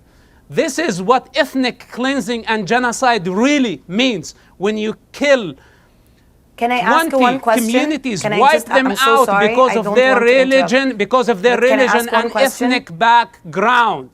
What's happening in Gaza not because of the ethnic and religious background of Gazans. What's happening now in Gaza because it's their governing authority choose to make a stupid stunt and wiping out 20 peaceful Jewish communities that they had nothing to do, including kidnapping babies and elders and women. And what is this? We are in the 21st century and we have to stop these savages before they become an empire. Right. In the Middle East, it is all or nothing. Mosab has, as you can see, sworn his oath of allegiance to Israel, because you have to swear an oath of allegiance. You can't be offended in the Israel-Gaza conflict if you're that close to it. And he's very evangelical about it. He's quite zealous about it, I suppose, which sometimes means he's not necessarily the best to defending Israel against charges against it, because he just will not hear it out to a degree. But he's kind of getting across that when you swear an oath of allegiance, that has to, in a situation like that, you can't renege on an oath of allegiance, to his mind. You can't. Because the enemy is so uncompromising and so existential. It's like I've said, that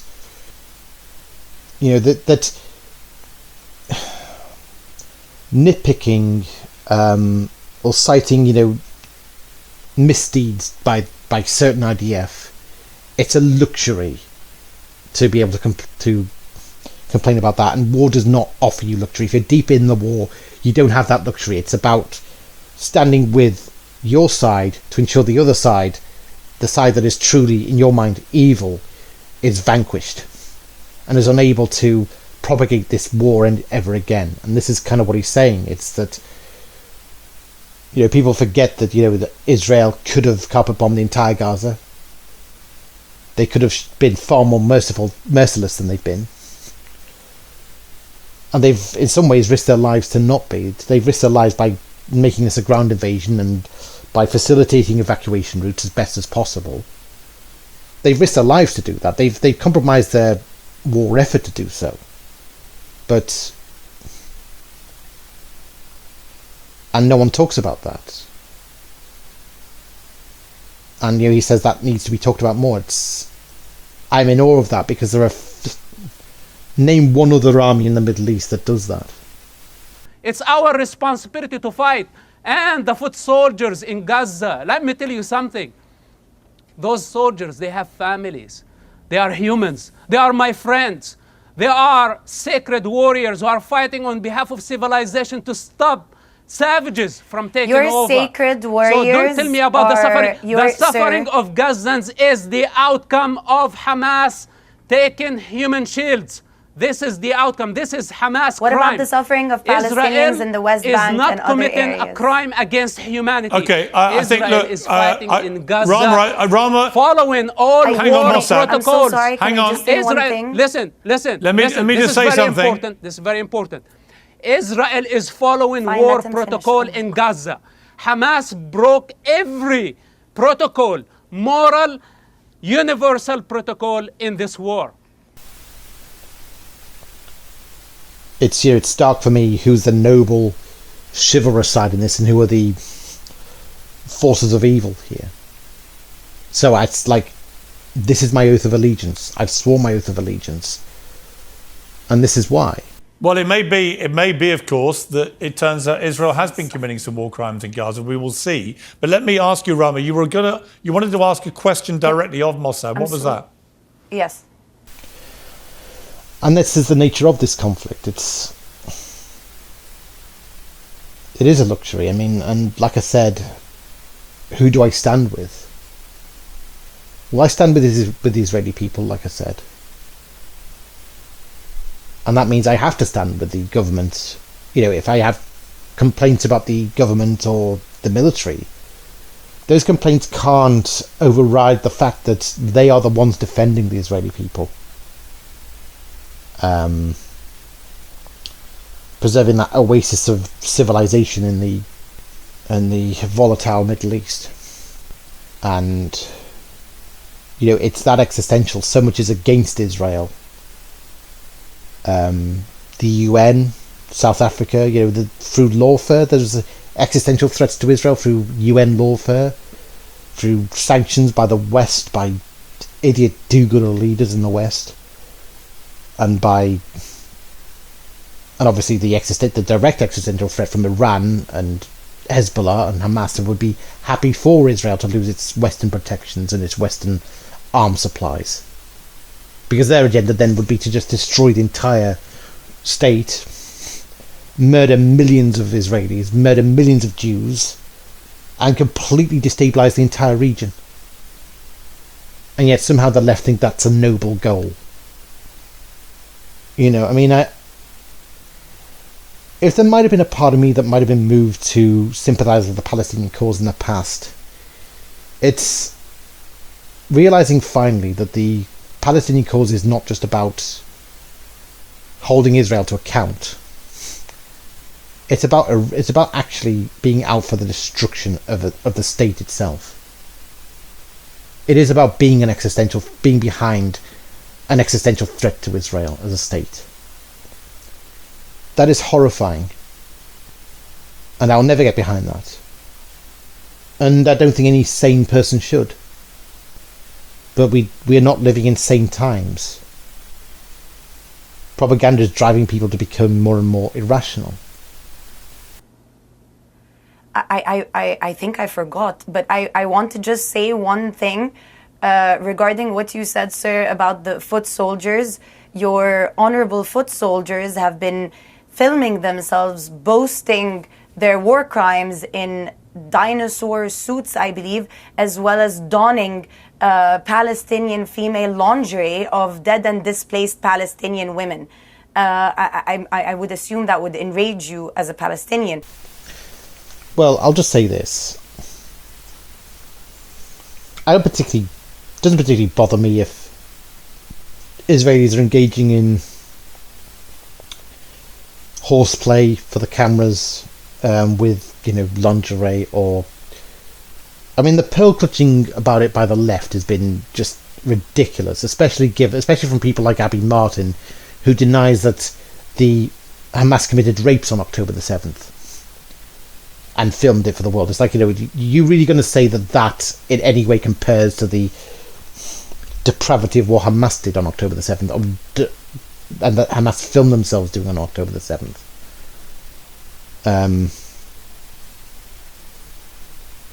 It's just a bit ridiculous to me. The pearl clutching is just so ridiculous. They've also been recording their war crimes that have been taken and used in criminal courts. Well, what exactly have they been filmed doing? I mean, I don't think I've ever seen any footage of them filming themselves killing anyone. They've shown themselves blowing up buildings, but then those buildings are part of Hamas infrastructure. As the war on Gaza has unfolded over the past 100 days, one of the shocking things that we have seen is Israelis flying in from all over the globe to join the IDF. Whilst countries like South Africa offered warnings against their citizens in traveling to Palestine and joining the massacre on the Gaza Strip, countries like the UK and France have seen sometimes near thousands of their citizens flying off to join the IDF. This brings us to the case of Levi Simon. Levi Simon is one of the many British Israelis who has taken off to go and fight for the IDF. A British charity called the Boys Club in northwest London was set to host a British-Israeli dual national called Levi Simon. You may know him from this clip. Inside of Gaza. Exotic laundry that you...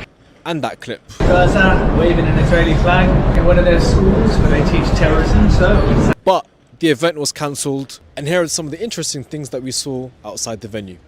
But this so-called charity have the audacity to invite a man, a British man, who glorified his participation in the genocide of Gaza. I remember Paul Mason once describing the way that, you know, what a combat situation in Gaza would look like. He says that you'd be on a Gazan street, seemingly everything's fine, you might see some little boy pass by you and think nothing of it. Before you know it, he's informing someone in Hamas to go in that tunnel, sneak up and come behind you out of a tunnel and ambush you. Or they'll probably go from house to house, because the tunnel system actually connects into various houses. And it's the means whereby just one Hamas militant could emerge from one tunnel into one house, peer out the window, shoot a soldier with a gun, and then they run out of ammunition. And then the moment, you know, the Hamas man runs out of ammunition, all he has to do is go into the next room, go under the bed, pick up a grenade launcher. You know, so it's like everything's pre-prepared for their ambushes, and so they'll find a grenade launcher in another room. So it means they don't have to kind of travel with heavy arms. They can just the heavy arms are supplied for them as they go along, you know, and they can do it as a light operation with quick efficiency. You mentioned, Julia, that I've been in Gaza quite a bit recently. I have, and it's true I've been in with the IDF. And I haven't been allowed to roam around freely. I've been allowed to roam around quite a bit. But one reason why you can't roam around very freely in the Gaza, certainly not if you're a Western journalist, is because of Hamas. Hamas, of course, has spent years killing and torturing any Palestinian journalist who doesn't support them. They're not very keen on most Western journalists unless they happen to be saying exactly what Hamas wants them to say. And even so, it's not a great situation. So, no, roaming freely in the Gaza isn't a great idea at the moment, not least because Hamas keep on popping up from tunnels and taking shots at everyone. Yeah. But the idea that the South Africans and others are trying to make these monstrous claims against the Israelis is really quite something. Israel is fighting a very, very tough battle in Gaza. Because, as I reported in the New York Post last week, every second house in the Gaza has munitions found in it. Every mosque that the IDF goes into has munitions in it. Every UN school that they go into has munitions in it and entrances to tunnels. And one soldier I spoke to on the record just last week, who does a lot of this house-to-house work and has been in there for months doing this, said to me, at this stage, when they go into a house and they try to find out where the entrance to the tunnel is in a house or where the munitions in the house are being stored, they go straight to the children's room because that's where the weapons are kept. He described how they turn over the children's beds and that's where you find the entrances to Hamas's terror tunnel networks. That's where you find the munitions. Just last week, he said he turned over the cot in one bedroom, a children's bedroom in the Gaza. He turned over the cot, and of course, there underneath it was a rocket-propelled grenade that Hamas had stored there. So it's an incredibly difficult battle that's going on. I've been reading a book on Once Upon a Time in Iraq, and it sounds like it was very similar in Iraq. That there would be Al-Qaeda jihadists would fire from mosques and minarets. I mean, I've read a chapter in which the American forces had to take out this sniper. And at the same time, they had to kind of take a photograph of the sniper just to show, look, you know, just to quell any kind of international outrage of why we had to enter a mosque, and engage in combat operations in a mosque or a minaret. And, there were tactical advantages for the sniper in the minaret that meant it was absolute hell to get him. I mean, they lost quite a lot of men just trying to get one sniper who had the perfect vantage point, the perfect shelter and vantage point. But it's like, people are saying, well, why have you just demolished the buildings? Well, that's why. Because, it's to demolish Hamas infrastructure. The underground and the overground are part of Hamas's infrastructure. And, you demolish them so that Hamas can never operate from there again, basically. So the idea that that's being presented as war crimes, of them destroying, the tools of Palestinian life, it's a con. It's a joke. It's a bad joke. Gaza's infrastructure has certainly been harmed during the conflict. However, South Africa would have the court believe that Israel is deliberately and unlawfully destroying homes without cause, but harm caused to lawful military objectives and harm caused as a result of Hamas's actions is not evidence of genocide.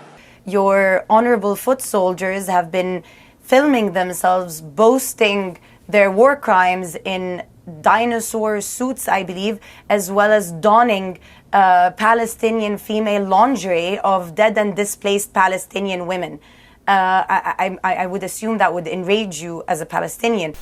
Actually, that's a point, dignity. Another point is dignity. Some of the most kind of the images that people show is very horrifying are when you got bulldozers carrying bodies of, disposing of bodies. It's like, this desecration of the dead in war. Well, that's just an inevitability of war. I mean, I did show a scene in Shake Hands with the Devil, a quite poignant scene where the UN convoy is travelling to meet with the Interhamwe militias during a brief negotiation of a brief ceasefire. And they come up to a road and it's full of Tutsis who've been hacked to death, and the road is filled with bodies, and they come to a stop because they decide we're not going to. These murdered poor souls have been, they've been subject to enough horror and indignity enough. We should not further desecrate them. So they do this thing where they move the bodies aside so that they don't end up riding over the bodies. They do what they can to be respectful and dignified. Now, and it's what I would want to do. I mean, I watched that scene in empathy with them, but it's not always an option. I mean, the counterpoint is the film Hotel Rwanda, where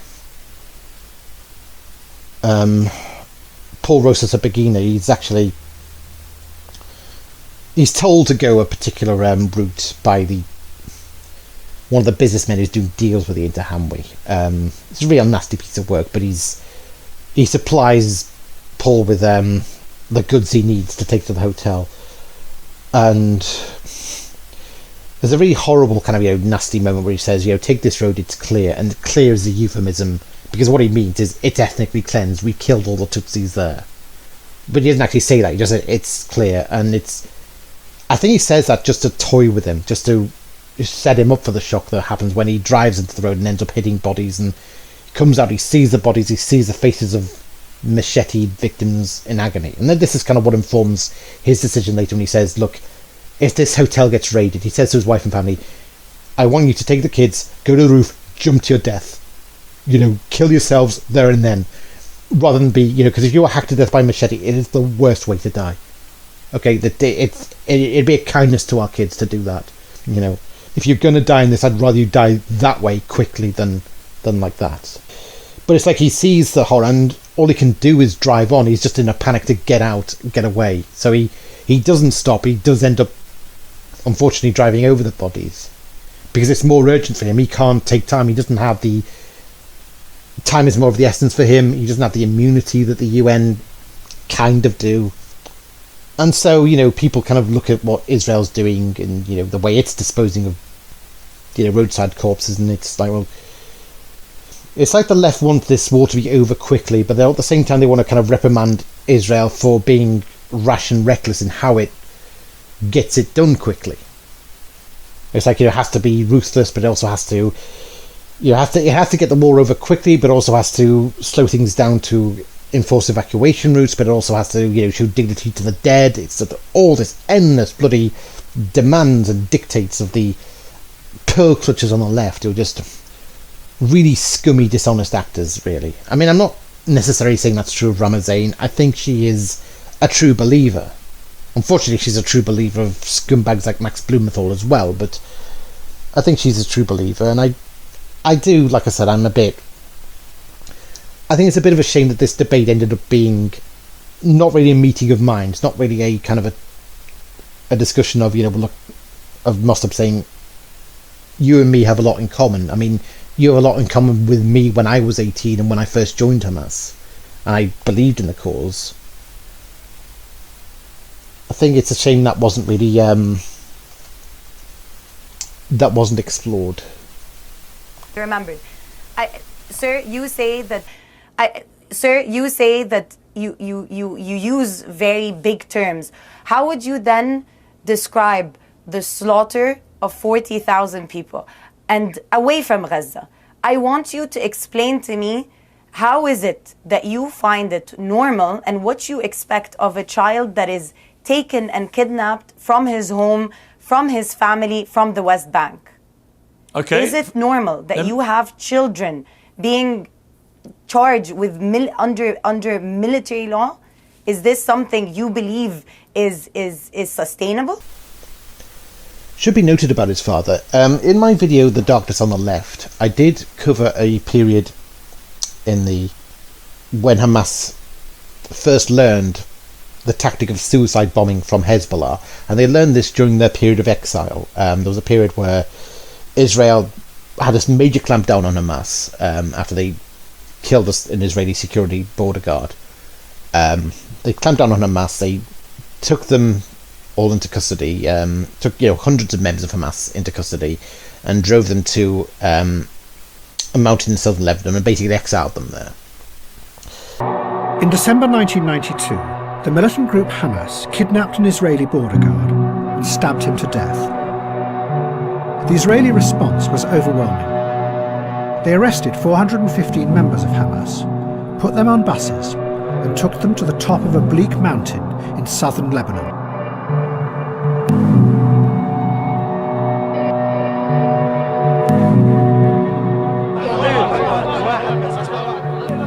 They left them there and refused to allow any humanitarian aid through.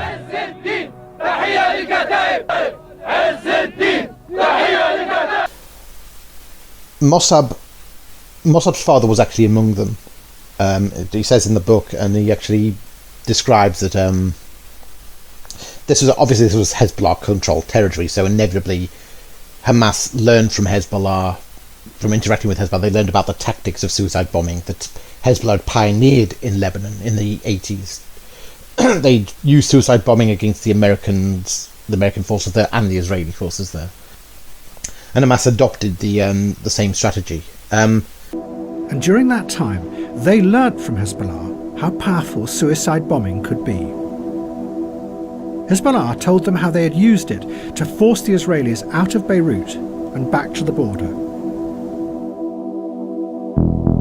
The first sign that the idea had spread to Hamas was when a group of the deportees marched in protest towards the Israeli border, dressed as martyrs, as the Israelis shelled them.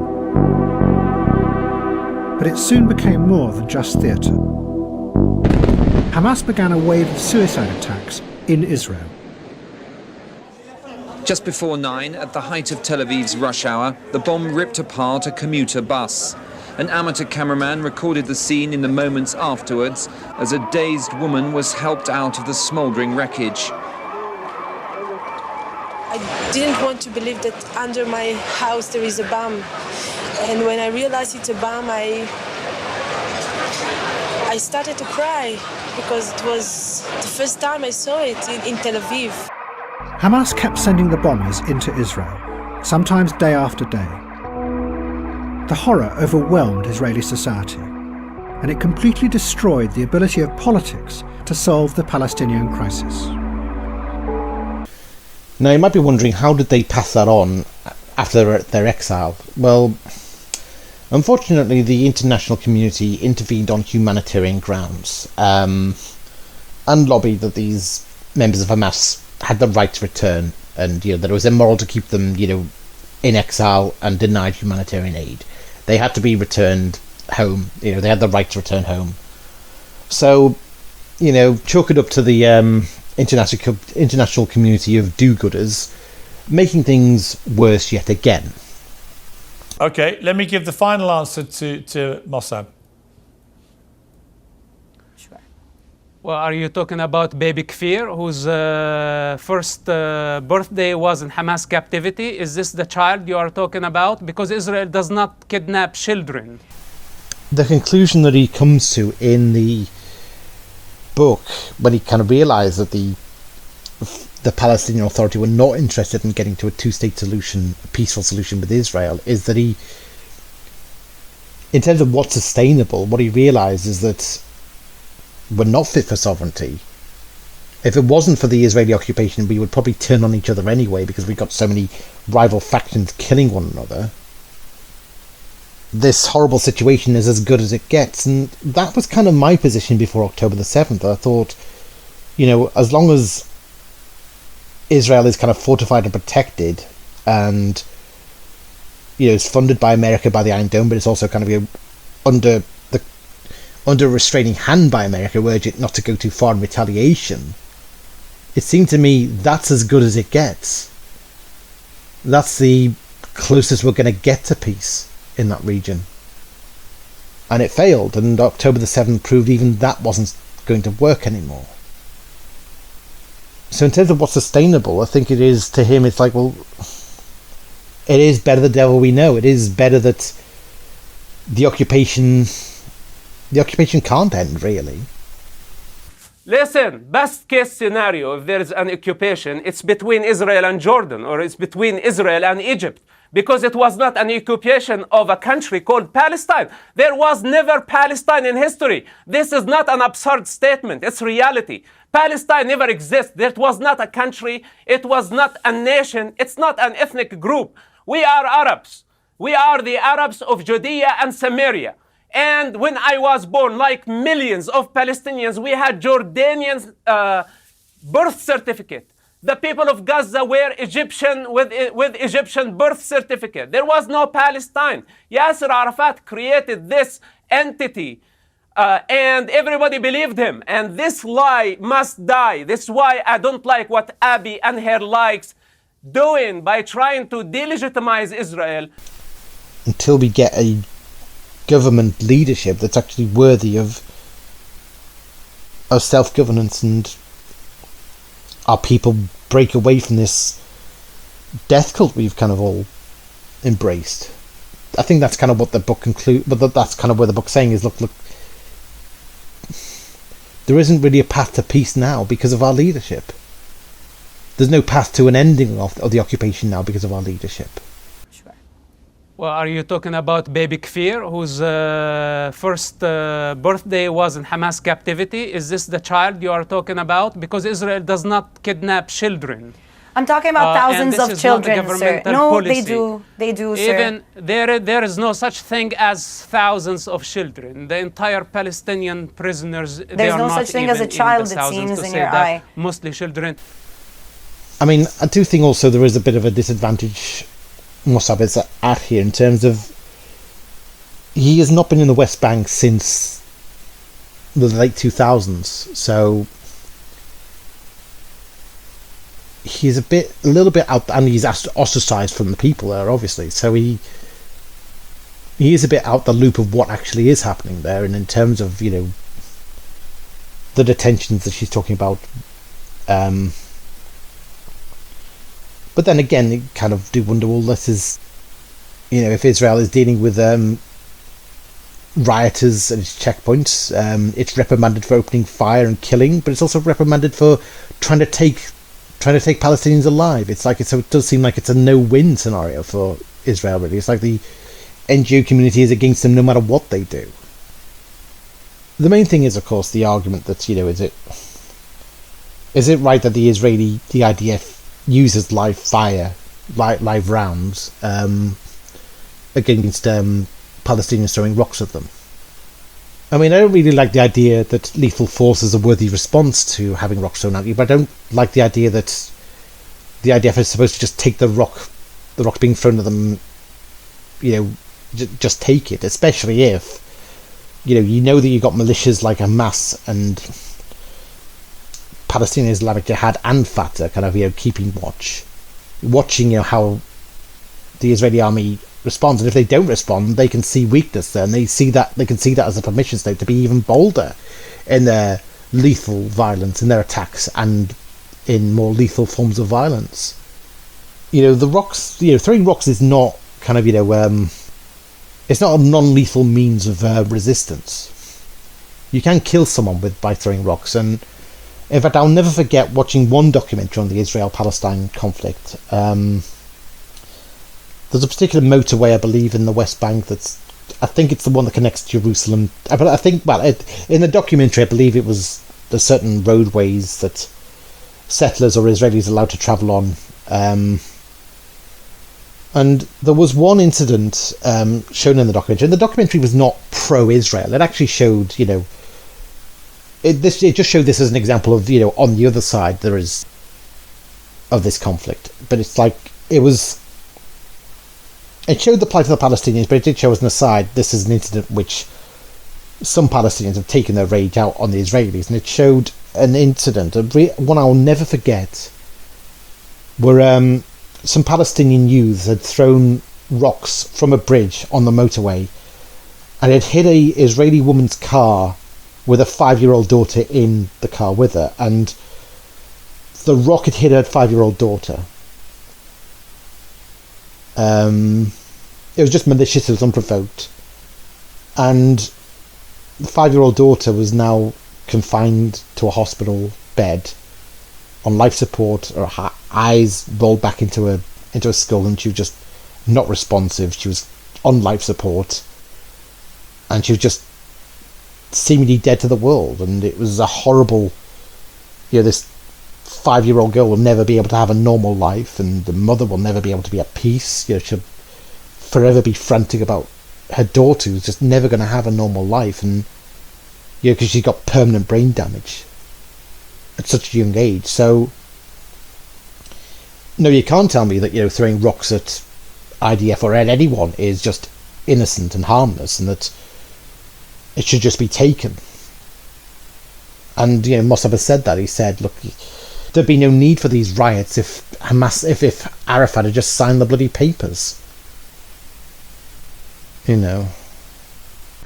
And please, when you say war crimes, you're just repeating like a parrot whatever, you know, they told you. There is no war crime. Israel is following the war protocol in Gaza, and I will never take the cover of those soldiers who are risking their lives on a regular basis. You are the one that has been repeating yourself as a parrot. Look, I have silently listened to your rant of a narrative that is being abducted, and yet you keep pinpointing on Gaza. If you want to help me, you are going to discuss what is happening in the West Bank. Instead, they sent. What about the hospitals that are being bombed? What about the universities? What about the hospitals? What about the universities? What about what's happening in the West Bank? Digging tunnels and bunkers Again, you bring and command centers listen, under your those vendetta with Hamas is not a collective issue. Sir, your vendetta with Hamas, whatever it may be, is not a collective issue. Again, it's not this a is vendetta older, with this Hamas. is bigger than Hamas Hamas. is a criminal, Is Hamas dangerous terrorist organization. We have to deal with Can we them. try an exercise? Pierce, can we just try one last thing? Can we try I wanted to say, actually, to your credit, let me just say, to your credit to both of you, I've done lots of interviews and debates in the last few weeks, most of which have descended into slanging matches. You two have managed to avoid that for the main in this debate, and I appreciate the way you've allowed each other to speak and have your say. I think we get a lot further in trying to understand the complexities of the situation, and indeed the passions on both sides, and I think you've both articulated those very well. So thank you very much indeed for joining me. I appreciate it. Now, I've done this mainly to highlight, you know, I thought it would be a good illustration of Mosab's worldview. and the kind of supporter he is of Israel, and the benefits and weakness, the strengths and weaknesses of his advocacy on Israel's behalf. Sometimes he can be, he is very he has very strong conviction, strong oath of allegiance to Israel, and he understands the complexities of the region. He understands what Israel is against, so before you say, well, this is what Israel did wrong, you're saying, well, look, if Israel hadn't done this, taking this preventative action, this is what Hamas could have done. And if that had happened, then the Israeli soldiers would have been in dereliction of their duty for not stopping Hamas from committing an October the 7th massacre. Or something like it. Or taking more life. I mean, even taking the fact that Hamas can even take one more life on top of what they did on October the 7th is itself an outrage. Would itself be an outrage. But sometimes, to a degree, he can be a little bit overzealous, evangelical, and sometimes he doesn't give the answers to the charges that I think sometimes need to be heard, because he just will not entertain the charges against Israel because of he has sworn an oath of allegiance. He's picked his side.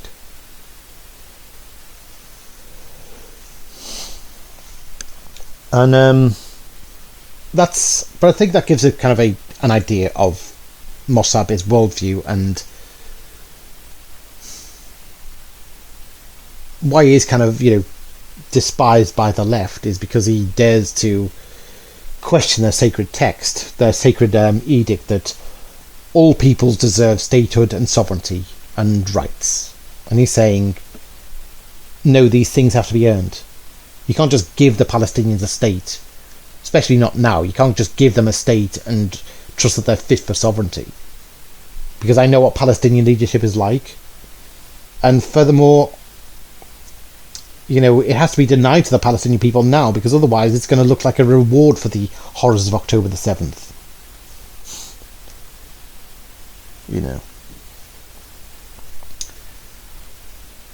So, that's it for part 1. And in part 2 I will look at a more recent interview he's done.